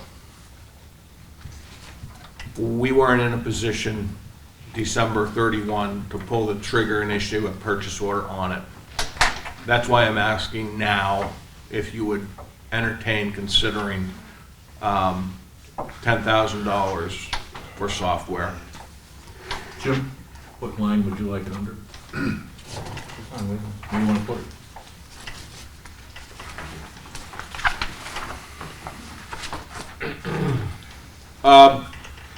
I would put it under outside services because he has his E-codes there. And that is a software program, so I would entertain under 380. Is it exactly 10,000? It's a little bit more, but I think we have some offsetting expenses that we can use if we eliminate the other program. Are we gonna give him a stipend to implement it? I think that it will come all automated and You won't have to do anything. Load it it'll up. be fired up and ready to go. Can I speak to it? So it's, I think the number's 13, and there's a annual, is there an annual on it, Jim? There is. 7 on an annual basis. I didn't know that Jim was gonna do this. I spent a lot of time with the former town planner. And I spend, time with the code enforcement person, not supervising him, but because I sit on the planning board and I see what's going on. This would be an incredibly prudent expenditure to approve. And I can only speak for myself as a member of the board, that this is the smart thing to do. It's automating workflow. Force multiplier. It is a force multiplier. Make a motion. Go ahead. Department 42,400, line 380, increase by $10,000. Second.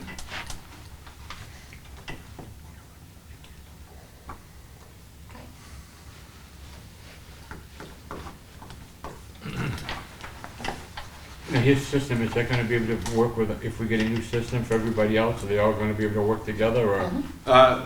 So it all, right now he uses Avatar, which is what the tax software is. However, the Avatar code enforcement software is very antiquated. The Civics Plus will interface with Avatar, so as building permits come in, they will automatically go across once they're complete, and they'll show up on the tax cards. So it's all intertwined and works nicely together. He's also a deputy health officer? He is not. The previous gentleman was Okay. deputy health officer. He is not at this point. That is one of the things that I envision in the future. Right now, we have 2 stipend health officers. Right. I believe it's $14,000. I would anticipate in the future that rolling into another position, and we would have, to be able to offset some of those costs of a new or a second code enforcement officer in the future. Thank you. Now, any other questions on the motion? Bobby. Bobby? I just have a question, just about, especially as we added the short-term rental issues and the other issues like that. Like, I know when I took away part of my porch, I had to come in and pay money and for that, and then they came out. Does part of that revenue, is there revenue in this department? There too? is revenue that is in this department, that this revenue goes to the general fund, and we won't have it for you tonight, and we'll get to that point at some point. We project an estimated revenue from that office, which gets updated when we set the tax rate. So yes, this department absolutely does create offsetting revenues. Joel and I have had conversations about updating the fee structure, but the volume of work that's going on through that office now, he doesn't have time to do it. What do we normally see for revenue? Year to date, let's see, building permit revenue is at 138,000. 138,000. You're asking for 10 for software. Thanks. Okay, anything else on the code enforcement budget? Okay, we'll get a motion to add $10,000 for new computer software to line 380. And could you do a roll call vote, please? Bobby Budman, Yes. Brian Black, Yes. Suzanne Ryan, No, John McDonald, Yes. Tom Bell, Yes. Bob Mulholland, Yes. Brian DeShays, Yes. and Bob Lohman. Yes. And Bob Tougher. Tuffer. Oh, sorry. The new Bob. Well, the old. The other Bob. The old new Bob. Yes. Sorry, Bob Tuffer. I'm gone already. He just came back and he left. It was a great week. So, All right, so 8-1-0. Thank you for your consideration. Throw out the old boss. Tom, Yes. can I ask a question? we're not totally I'm stupid. sitting on this, Mostly. this committee with someone who sits on zoning and has been very instrumental in this, and that person just wanted to know, and I think I want to understand why, because if I made a vote that I don't understand, I want to make sure. I spend a lot of time going in and out of that office as well, and I have a different opinion.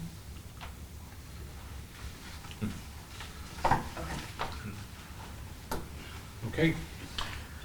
Let's move Not to on. belabor the point, but at the end of the meeting tonight, if anybody wants to see it's personal. It's my beach house project that was done with Civics Plus. It's all right here. And it didn't take much effort on behalf of the building department to do what they did. But it's right there. All you gotta do is type in 26 Stony Beach Road, Hull, Massachusetts, and you'll see what you get as a product when you do Civics Plus for this particular thing. So It's this- the same software. This moves us into the future and makes less human work and. It automates the more- workflow. Okay, It puts reminders on people that they should Okay. go out and do inspections. It Okay. puts reminders on people that they should file documents with the county. Okay. It puts reminders on people that they should, that your building permit is about to expire. It puts reminders on people that you gotta get the abutter list done. It does all of that for, it reminds the contractors that they owe us stuff. okay. It's kind of a, I just I'm wanted overselling it, to, I but- just wanted to understand it, because I I- think that we, on this board, I tend to believe that we all have different expertise. Right. So I wanted to hear from who I believed was an expert in this field. Okay, let's move on to economic development. What one? Economic development.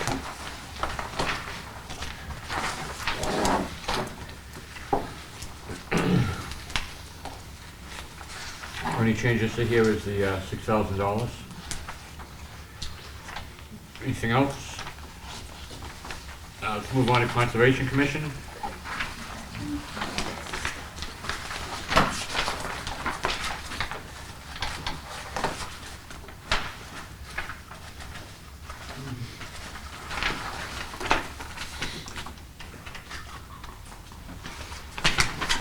Finance.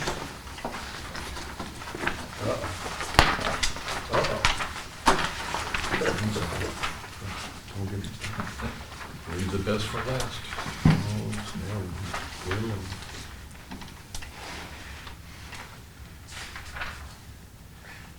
You gonna be okay with the finance budget, Jim? Yes. Can I ask a question? Yeah. That I think that we need to discuss. I'm sure this board knows, which we need to thank Sam profusely for her service, but we lose Sam tomorrow, and I think this board knows that. How are we proceeding next week? I have a consultant coming in one day a week with, from MRI. She was the consultant who we used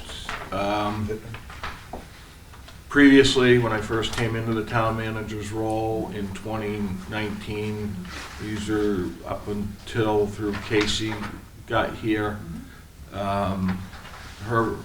We actually met with the auditors Tuesday of this week, so we've got a game plan there. Internally with the ladies in the office, we've got a game plan as to how we're gonna handle the day-to-day operations. So right now, I feel comfortable. Yes, it's going to be an impact. Yes, it's going to be more workload. But I think we've captured the workload. And it's going to sound kind of weird, but if there's ever a good time, this is the good time for it to happen, for us to be down in that office. We've got some stuff to do with New Hampshire DRA.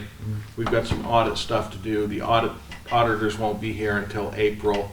But until the budget gets approved, you know, we're kind of operating in a very conservative mode.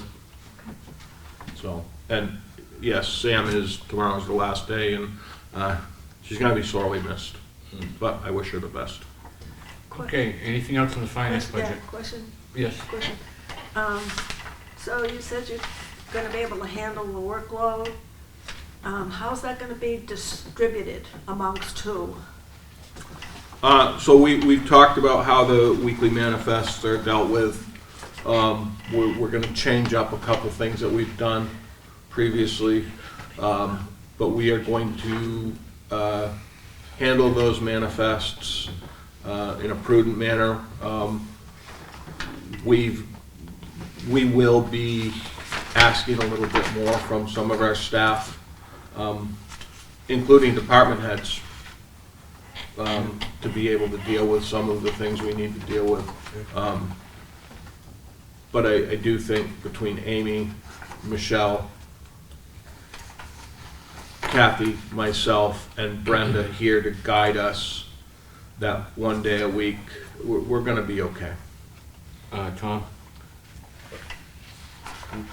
Will we be able to take any of the salaries and benefits out for a couple months? No. or- Because we gotta hire a consultant. Okay. And we're still looking for a replacement, so. Well, the flight. replacement wouldn't, yeah, okay. I just was curious whether it was. Yeah, we gotta hire the consultant. We gotta pay that fee. Thank you. Okay, I guess don't we're all set. understand. What's that? So I didn't understand, you hired a consultant for one day a week,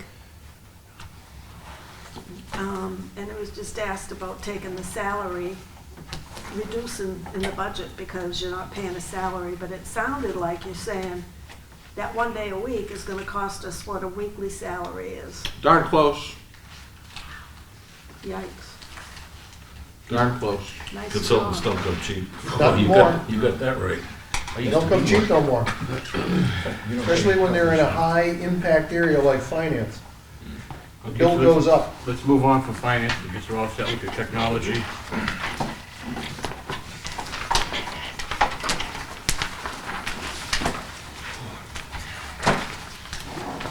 Any questions on technology? No, no, people. Yes?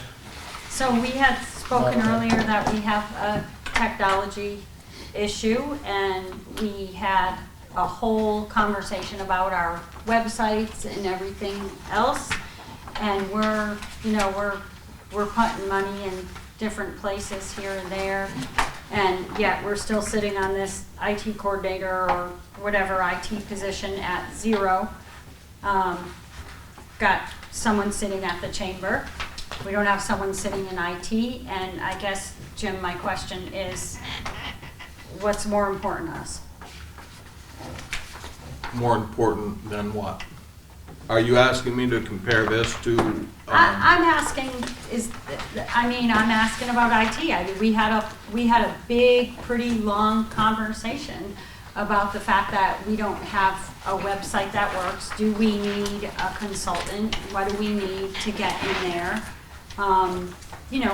We've had these full conversations. We had probably a good 40-minute discussion in a prior meeting, and we still have 0 sitting on that line in our budget, and this just goes back to me asking. like, So what's important? I think that we're seeing a significant impact in our IT budget this year. I would say that the town does need a web page coordinator. The town does not need an IT coordinator. We use contracted IT services. Right now, we are utilizing the library one day a week to help us improve our webpage. So you should be seeing small incremental improvements on that page on a weekly basis.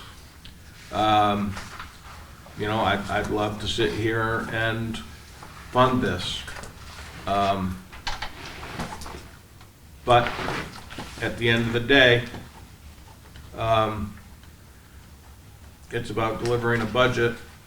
It's also about, I don't know if we're ever gonna be able to hire Thank you. an IT or a web page manager.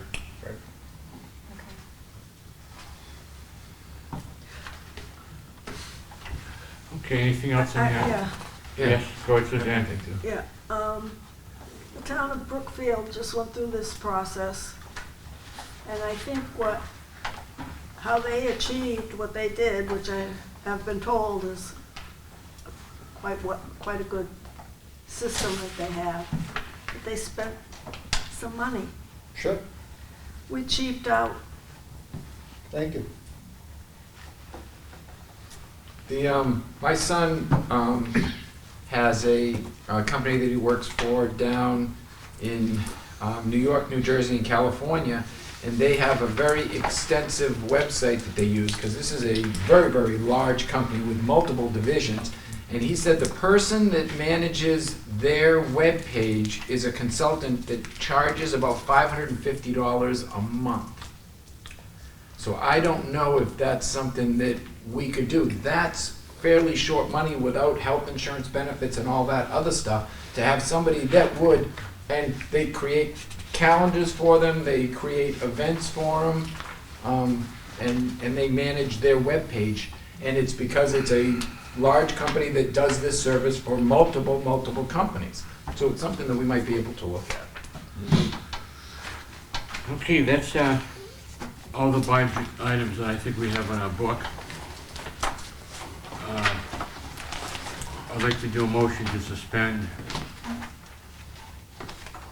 the final budget review until our next meeting, which is going to be next Monday, just in case anything comes up between now and Monday. So moved. John? Second? Okay, discussion? I just have a couple items that I'd like to revisit before this evening is over. If we can just have a short conversation before you suspend this. Okay. Go ahead. I'd like to revisit the hockey rink. Which one? Hockey rink. So, as most of you sitting on this board know, that last year at the deliberative session, it was pointed out, and it has been pointed out, that we are funding the POP, which I agree. I'm not. I mean, we have the ice skating rink. We need to fund it. But one of the things we do that we don't let the voters know is we had the hockey rink, and I do see the select board. I'm sorry, Nice. I didn't hear what you said, Bobby. We what? We sort of pad the income at POP. I don't Bye. think that's a good word to say. I think if you want to address it, you're talking about the hours that the town spends to provide skating. I would refer to it as padding the budget. Yeah, I wasn't trying to eke it out so you could do that, but I just didn't Yeah. hear what you said. Yeah. And I would we- agree with John. It's not We fair. help POP, and we give like a stipend over We put a stake in there. for ice time that we don't technically use. So we put it in our general fund, and the select board did cut it down this year to $69,790. So they did cut it down a little bit. Sam, I'm wondering what that revenue was this year in that account for that 45,205,8. 45, I'm sorry. So I'm talking about, we give that 100, we used it, this year it was 100,448. And the select board did cut it down a little bit to help out, but primarily the revenue we receive for that ice time we rent is about 25,000. Was that the same this year, having, because I know we did have a manager in there this year where we had someone sort of upping our stick practice and our ice time and stuff. So I'm wondering what that offset really is this year. The winter, it's labeled under winter programs. Yeah. Year to date is at 46,232. Okay.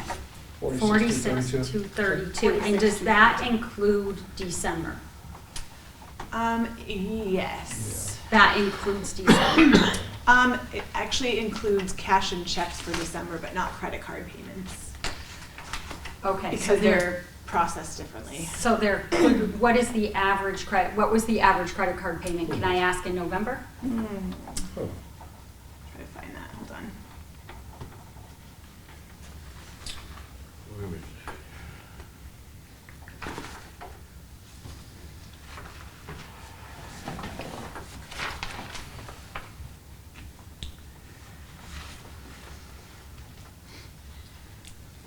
Oh, I can actually, the December report is out there. Oh, so great. Just hasn't been posted yet. Let's see.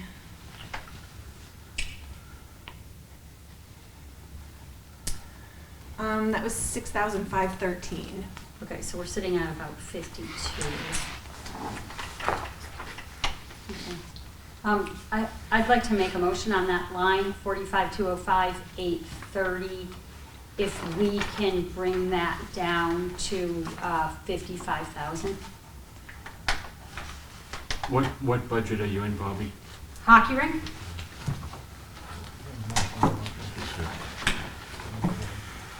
I'll second the discussion. Do we have to get a second? Suzanne did a Oh, second. Suzanne did, okay, thank you. What was the number again, Bob, you want? So it's 45,205, 830.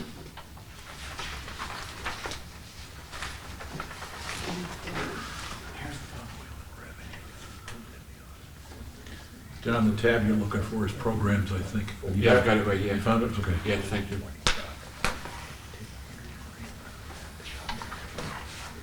So as you know, we rent ice time, but if you look at that ice time, we're renting it at like 3 a.m. in the morning. We're not using ice time at 3 a.m. in the morning. So this is just more indicative of really what our town is doing with our stick practice and with our skating, our public skating. It's more of a balance on that enterprise fund. And I do appreciate, like I said, the select board brought it down a little bit, but I think that we can bring it down a little bit more there. Jim, is that an accurate statement that we're running ice time at 3 a.m. in the morning? Most of the programs that I saw were during the daytime, stick practice and things like that, public skating. Yeah, I think there is a significant amount of public skate which is scheduled during the mornings, mid-mornings. I think there is a mix of evenings, but I don't think that there is that time that you had mentioned scheduled. I mean, I Thank you. couldn't tell you right off without doing a deep dive. So we're using all 2,000 hours of public skate time? I would have to do a deep dive with the reports to find out exactly where and when and how much. I mean, I get I was making a point I know by you- saying yeah. 3 a.m. I mean, I know that's, So there's no one's nothing really skating scheduled at at 3 a.m. No, I'm not, That was a representation? It was, yes, that we have 2,000 hours of skate time that we can't utilize. So I would like to bring that line down, $14,790 more. Down with 55,000, where it actually is indicative of what we're using. Okay, the motion I have is you wanted to bring it down to 45,205. 55. 55,205, 830. No, I want to bring it down to 55,000. It's under. Is that what you have for the motion, 55? Yes. Yep, from 69,790, I want to bring it down to 55,000, which is a reduction in that line item of $14,790. I seconded that. Yeah. Yes, Tom? What are we foregoing with that $14,790 reduction? Anything, nothing, Nothing. something? Well, we're gonna have to increase our estimated revenues on the other side of the house to Charge balance more the for the books. stick time that's, That's all. Yeah. Well, they shouldn't charge more just for the sick time, they should charge more to everybody. So- Whoever rents the So rate. the board adjusts the rates on an annual basis. They will do that again this spring for the upcoming year. Yes, sir. Can I, permission, two possibilities. You can increase prices, you know, and then we can decide, you know, for stick time or for whatever. Or we can keep prices as they are, because, you know, we may find that the prices are competitive, not whatever.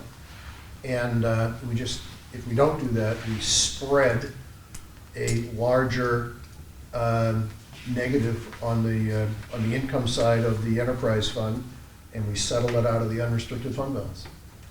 That's how it works. Yeah. That bad person gets just settled out at the end of the year during the settlements process when the auditors are balancing out all the accounts. So either prices go up or the unrestricted fund balance gets a little. Can I make a comment here? Yeah. That this, I mean, I've heard people say there's something personal or something. This honestly, I participate at the rink. So when I'm doing something like this, my pocket, I'm going to have to reach deeper into my pocket and pay more for curling when I'm at the ice. Should my time at the ice rink when I'm curling be on the backs of the taxpayers, or should it be on me? That's the only difference, and that's why I say this. I think that when we're talking about an enterprise fund, and we're talking about the income in an enterprise fund, and we're talking about the use of the rink, for me to make a motion like this, it would be selfish for me to say nothing. I could sit back. I'm going to have to reach deeper in my pocket to participate at an enterprise fund ice rink. But again, this is about us representing the taxpayers, not ourselves. And right now, I'm making this motion because it represents the taxpayers. It doesn't represent my own interests. Okay, yes, Bob. As long as I've been doing this, it's been 100,000. Well, I think it went up 5,000 maybe about 6 or 7 years ago. Yeah. So as long as I've been doing this, it's been in the $100,000 neighborhood. And I think the proper way to go about this is to encourage more people to use the ice skating rink. I used to love ice skating when I was a kid, so I think that might be the way to go. This way, the expense would meet the revenue, but I'm going to vote to stick with the 105,000. I'm not going to vote to cut it, but because I also think this is a town that reveres its traditions, and that's it for me. Thank you. Just to clarify, it's at 69,790. The select board already cut it off to 105. Yes, we did. Oh, I guess I came here a little late.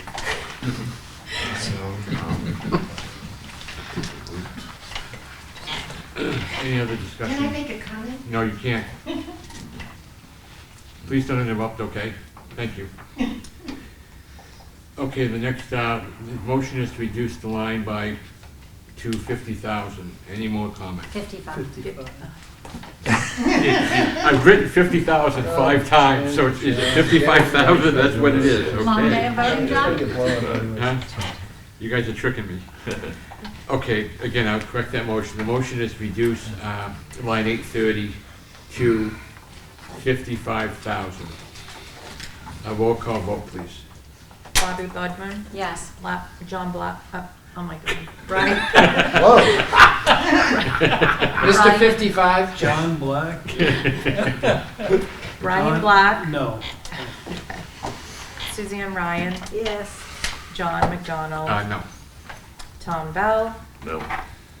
Bob Mulholland, No. Brian DeShays, No. and Bob Lohman, No. and Bob Thomas. There we go. No. Thank you. Okay. what's that? Motion fails 7-2. Okay, what else do we have going on?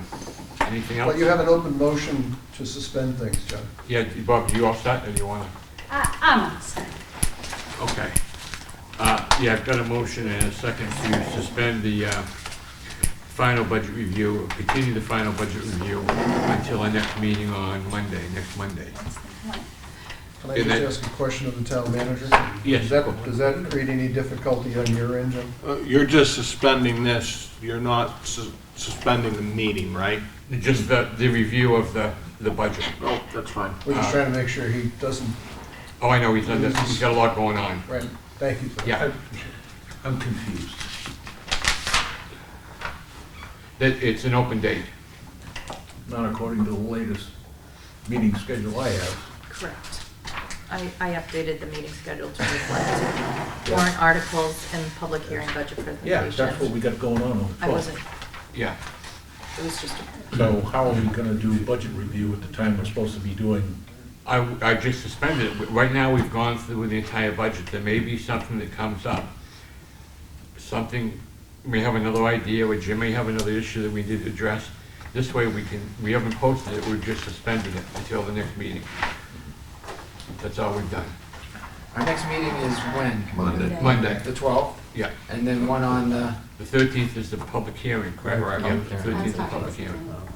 So we're just suspending this for now, and then, so if we have something we have to deal with on the 12th, we can deal with The it. 13th, the public hearing is at the so-called deliberative session. No, Great Hall. When's that?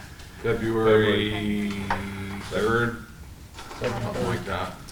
okay, next thing is estimated revenues. Do we have any of that, Chet? We had a little bit of a disaster in the office today, so we do not have the default budget or the estimated revenues. Those will be completed tomorrow, and we'll send them Okay. out to you electronically so that you will have them for Monday. Again, there may be something that in those revenues or whatever that we want to adjust, whatever in the budget. Okay, the other business is, you got the annual town report. What's wrong? Yeah, I read that, it's pretty good. What was the name that we spoke of? I just see a small modification here. Yeah, Page, what would you like? school care. The page with the chart at the bottom. one Okay. says- The second page? Yeah, yes, yeah, second Can we do page, this? top paragraph. I haven't had a chance to look at it. Okay. It's Uh, small. I've got it In and on notes around someplace, I remember the finding it. second line. I'm not gonna spell it out for you, but RSA 32.5, you should write this down, RSA 32.5, Roman 7, parentheses C, and that talks about, after the close of the deliberative session, the budget committee makes that trip to the backstage, decides if they wanna. Okay, so that's the authority that you want to have put down there for doing that. It's not in here. Okay, Can- yeah. John, can I make a motion? Hold on just a second. Go ahead.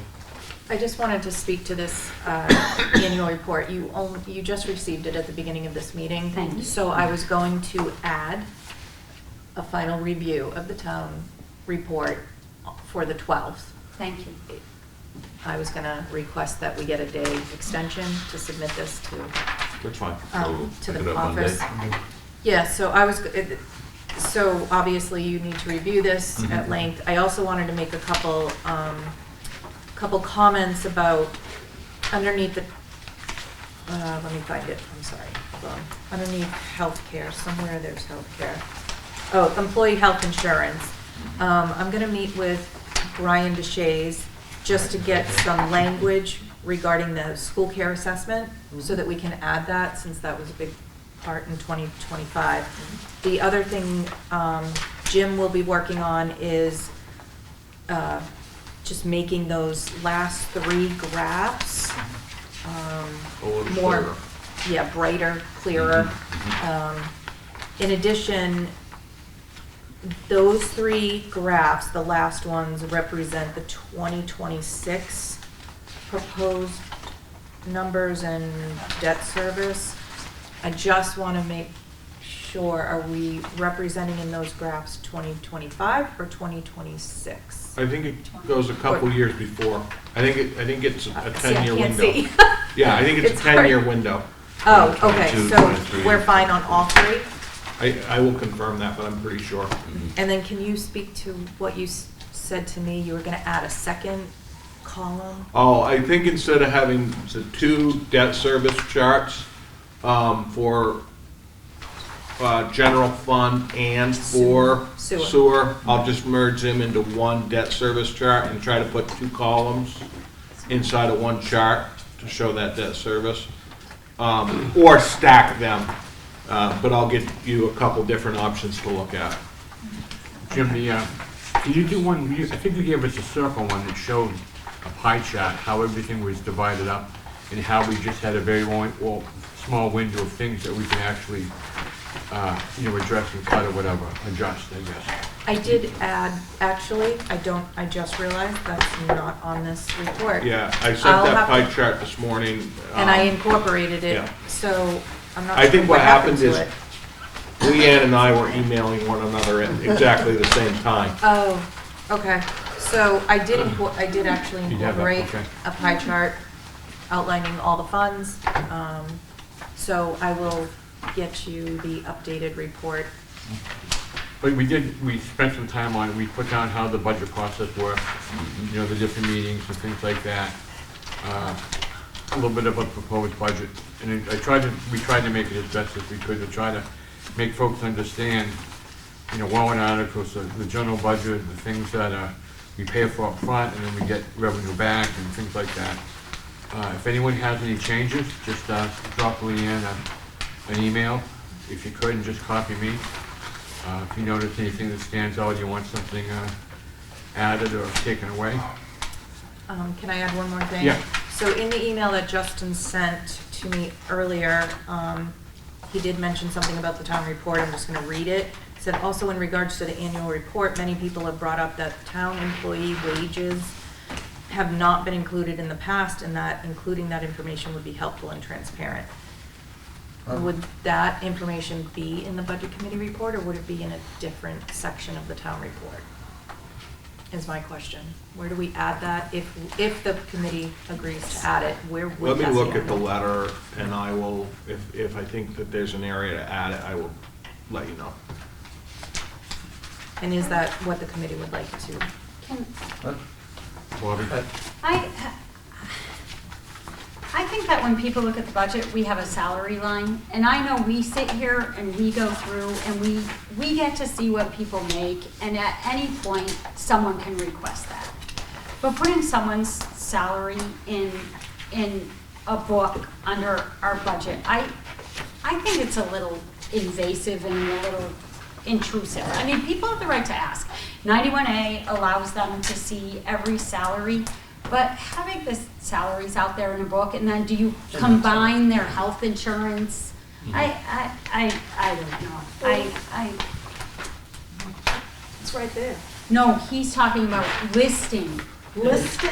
the people and their salaries. Oh, no. I find it intrusive. I understood you to say that it was about a default budget, and those wages are not calculated into the default budget for non-union staff. That's what I understood. Could you read it No, again? he's talking to me. Could you I'm- read it again? These are not my words, these Yeah, are yeah, Justin's yeah. words, so I'm not Okay. sure what, I'm not going to speak, no Read it offense. again. Says also, in regards to the annual report, many people have brought up that town employees' wages have not been included in the past, and that including that information would be helpful and transparent.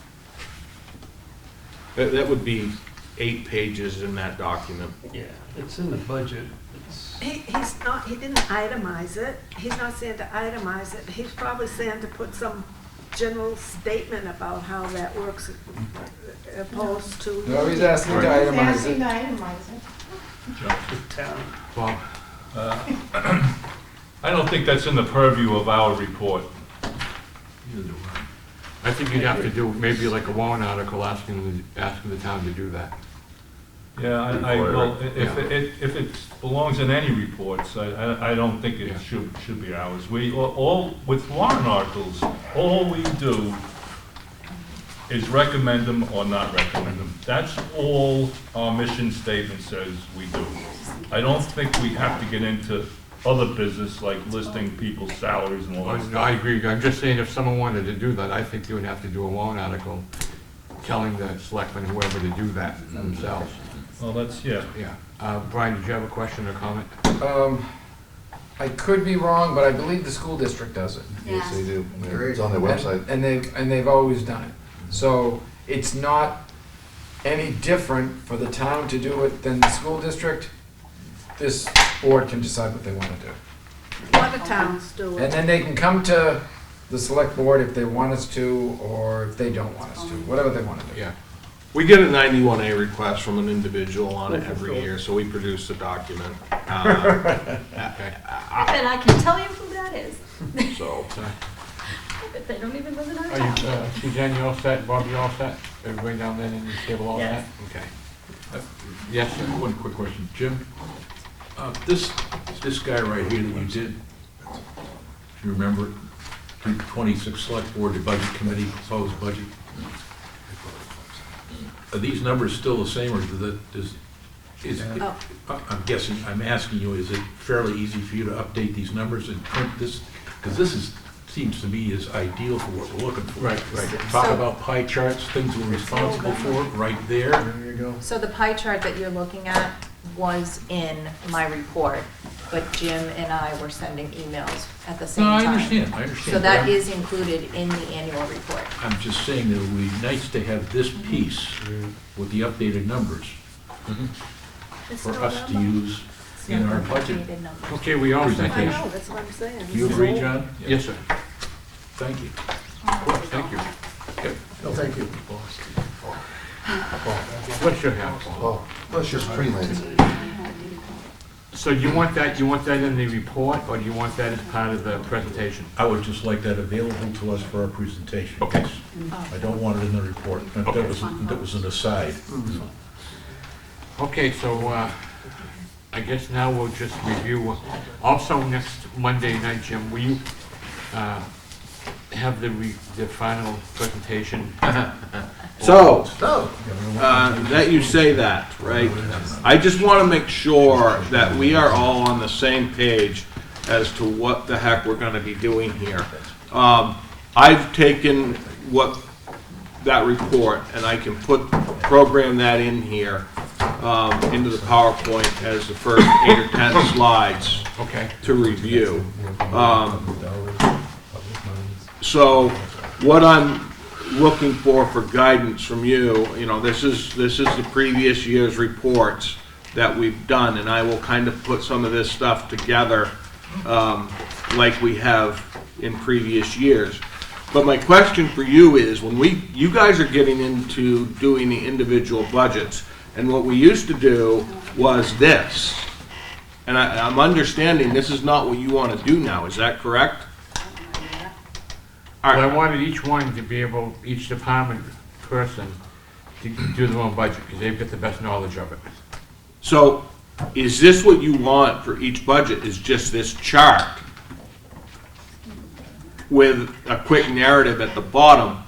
I mean, what do you want for your Source presentation for the public hearing, and then again for the deliberative session? Tom? What I would suggest is, whatever John's done for the last, 20 years, we do the same. So whatever that was, reproduce it. So, the last meeting we were at, Well, there was John's presented these budgets, and now we're gonna do it individually. So, the last meeting, there was some discussion about this, and I took as a takeaway that we were gonna try to do something else, because there was an outline that's really boring. So if this is what we wanna do, I need to know tonight, because this has gotta be ready for 7 o'clock Tuesday evening, and there's time that is required to do this. Or is this what you want? I don't know what you guys want as a budget committee, so I need some feedback. You know how tonight John went through general government? That was his assignment. So he needs an abbreviated up there about general government. And then he says, in general government, we have, these are the punch big items. You got what you need. He's done. Do that. Then it goes to Brian. I don't know what Brian had. He does his thing. Brian, do you know what you have? No. I guess what Jim is, I guess what Yeah, Jim it's is in the saying, electric department. You get the electric All right, department. so then you just say a few words about the And electric also- department. and It's what gonna be else very is few there. words. Brian, you have the Libby also? What? The Libby? No, I had the Libby. No, we can't have the Libby. Can't have it. Do we have the Libby? No, we voted against you having the Libby, you can't have it. Barbara, go ahead. I have a question. Yeah. So for Tuesday night, you're saying that you, the presentation, we're not having our public hearing on Tuesday night, though, Not, right? Yeah. Oh, Tuesday night, we are doing the public hearing. Okay. Can the public hearing be different than we present at the deliberative?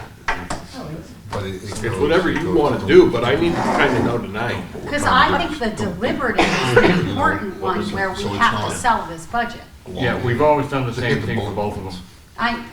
What I'm asking right now is, can we do a different one at the deliberative than we do? Like, can I make my own PowerPoint for the deliberative? Well, I think we're gonna have, I don't want to put a lot of work on Jim. You know, I've tried I'm to- taking work off, Jim. So I'm I saying don't. I'll make it. It doesn't matter to me, but there's got to be a level of consistency Yeah. in it. And I just need the feedback from you guys, what you want, so that I can make it happen. Bob Tupper? You done? Jim? I'm done.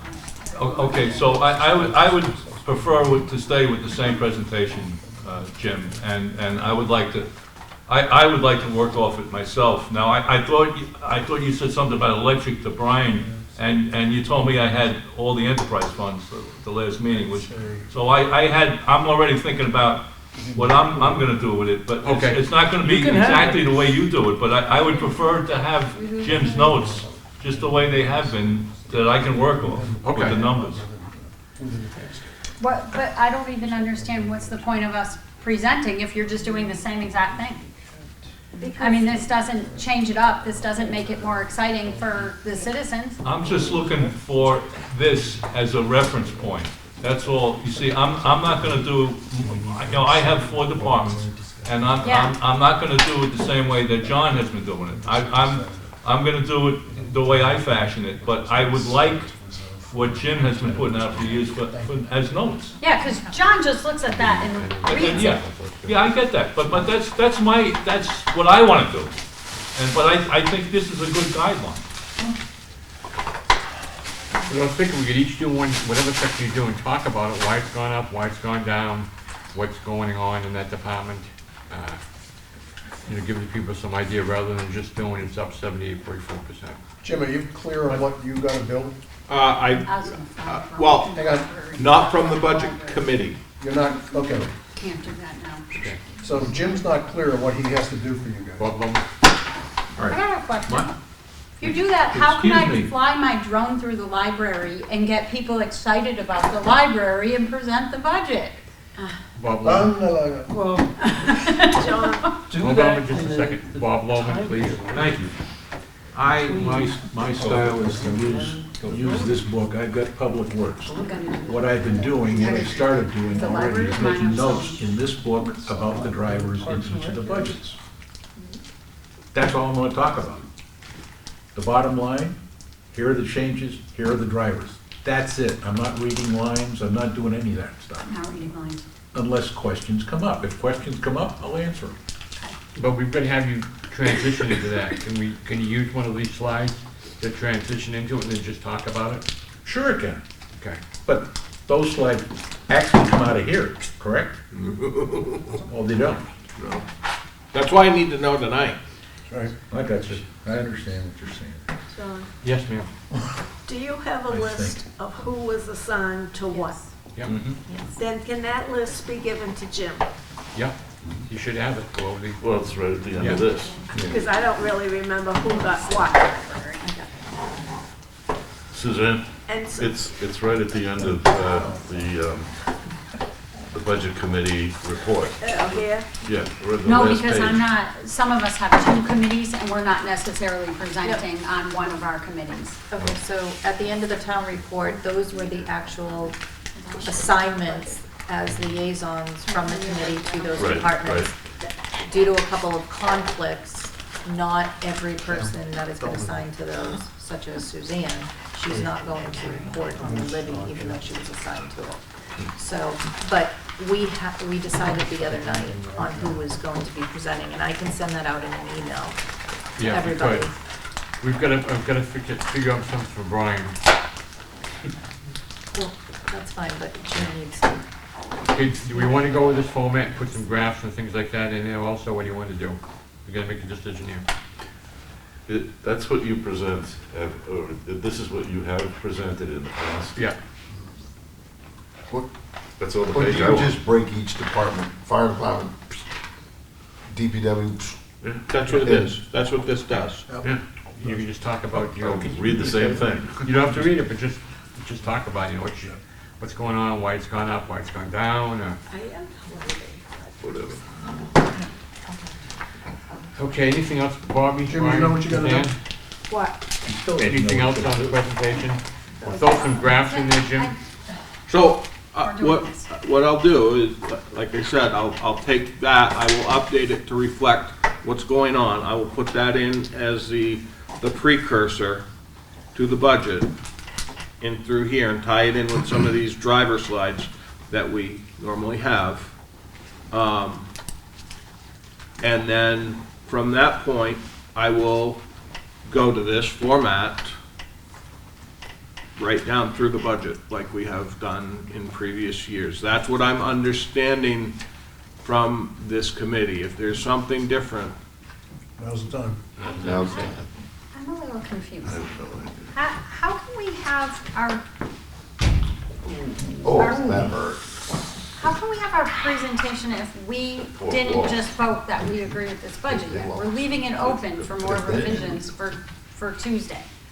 I mean, for Monday, the 12th. So, yeah, but I've got to, So in look, one if you day, make 3 or 4 changes Monday night, it's not gonna be a huge impact on this.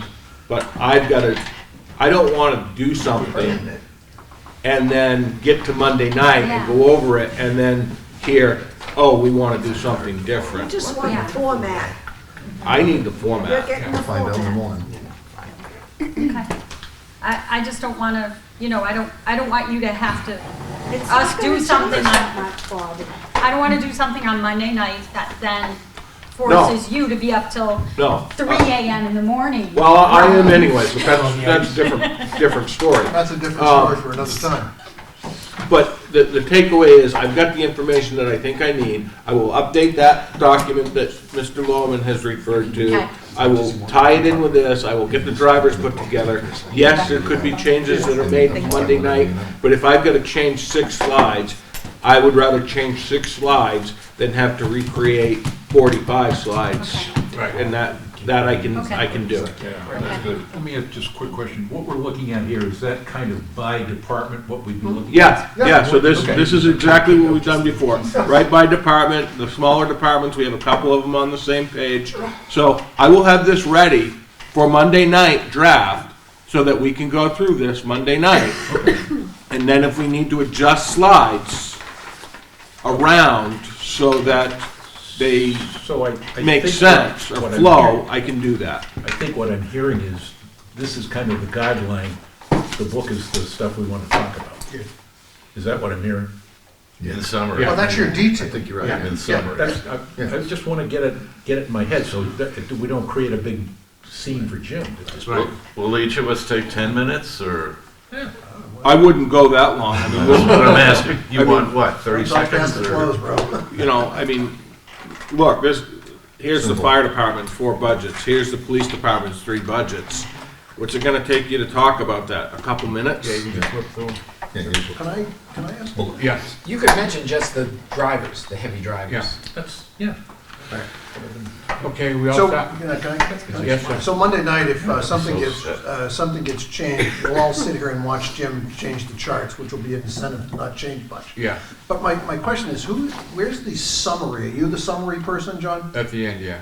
Okay, so could I, just so that I can process, are you gonna walk us through what the town manager provided, what the select board did, and what you did, and then some conversation about those three The numbers? differences, yeah.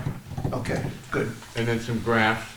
Yeah. But so that because I think what we're gonna, I'm not gonna use the word de minimis again, but I think what we're gonna find is we're close numerically between the three budgets. At least Right. I've been trying to follow this bouncing ball.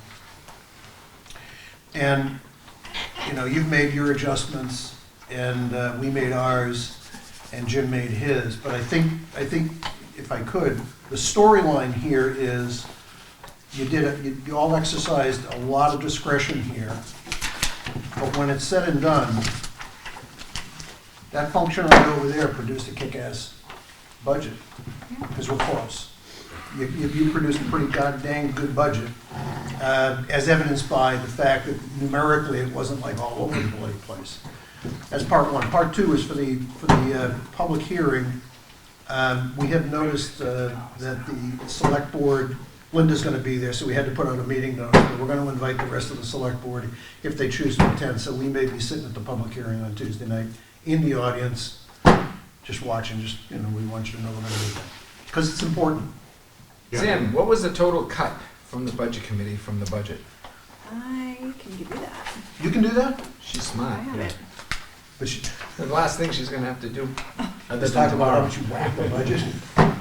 Are you adding the additions we put in or just the cuts? I have a net reduction of $99,132. No, it's more than that. If we took out 2 cruisers, that was 140,000.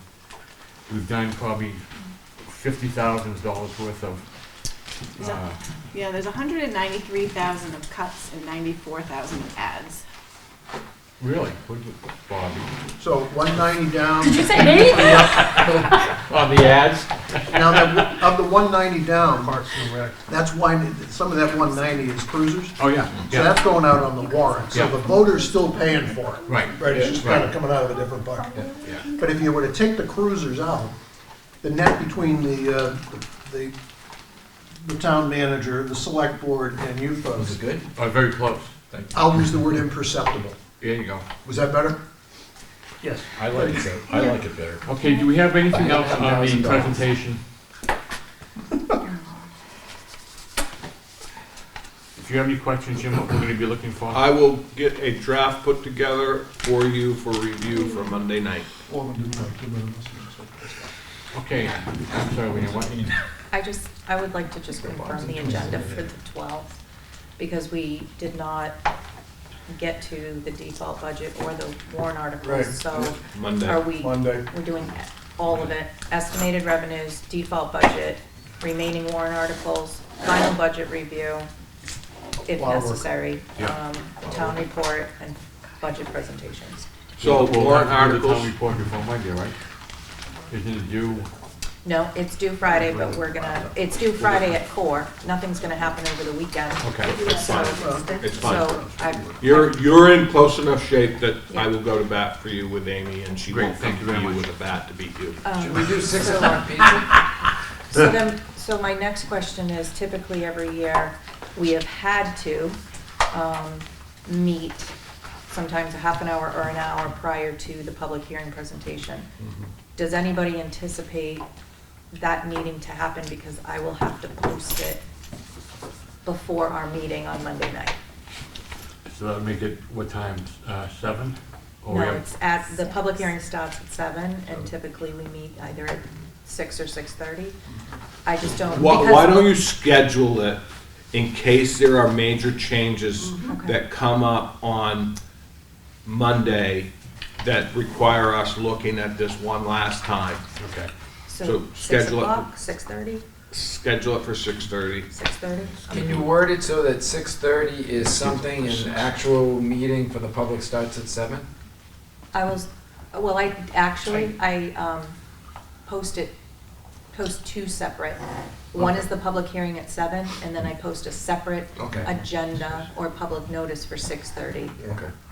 So that it's two separate agendas. Is that clear? Do you think that's clear Yeah, I think enough? that's crystal clear. That's what I've done every year. Right. I And don't any- combine them. Any suggestions that we get from the 5,000 public, yeah. do we have to vote at that time to put those, to change the budget? Or how do we do that? Does that have to be posted? Like if someone suggests, well, we don't like this, and we decide, okay, we're gonna put that back in.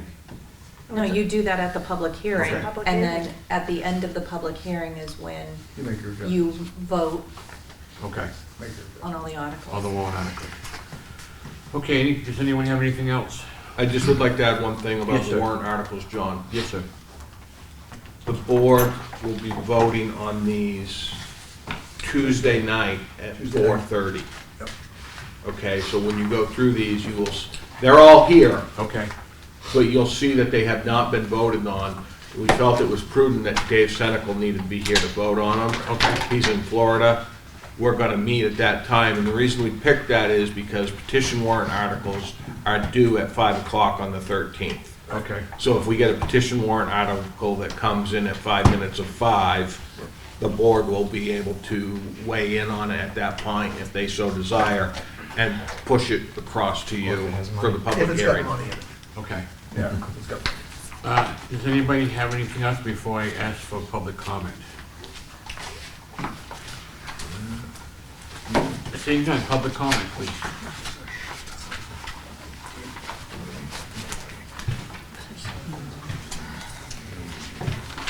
I remember at the beginning of this process, and I apologize, I've missed a couple of meetings, so there are things that have happened that I'm not aware of. But, so if I say anything that's, doesn't take that into account, I apologize for that. But I remember early on having discussions at these meetings and with individuals about how things needed to happen differently in order to get the budget to pass.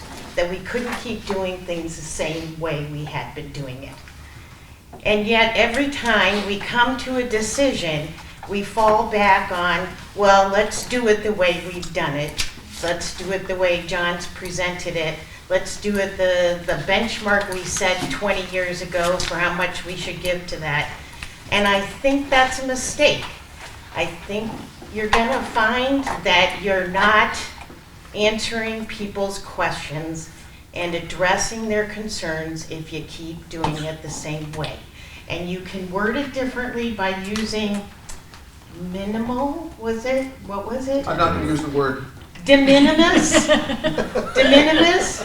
But the problem is, it was in the end de minimis. And again, I think that doesn't give the public the reinforcement they need that it's being reviewed differently and in a way that produces a different outcome. I don't think the communication with the public has changed, improved, increased, done anything. I've written a couple of letters to the editor to try and start that process. I'll write some more, but my view is one view, and I think there are others that need to be out there. And I think it's a mistake to keep falling back on the same way. This is boring as hell. This conveys very little. But if you put up the graph that had series 100, 200, 300, 400, 500, that conveys even less. It may look better, but I don't know what series 100 is. I don't know what 200 is, and I've listened to it umpteen times as you've gone through the budget. So there's got to be a way of communicating this information in such a way that it really not only conveys more information effectively, but does it in a manner that doesn't bore the hell out of everybody who's reading it. I understand from this discussion that you've decided that you're breaking up who's doing the presentation as a method of doing things differently. But given the fact that people seemed not to understand what they were talking about or what they were supposed to be accomplishing in their session, it's a little unclear what that might accomplish. And again, if your moments of communication with the public are very focused, then it's even more critical that those moments be done effectively. And I don't want to say, I mean, you may all be incredibly effective. I have no sense of how that's going to go, be coordinated, transition, any of those things.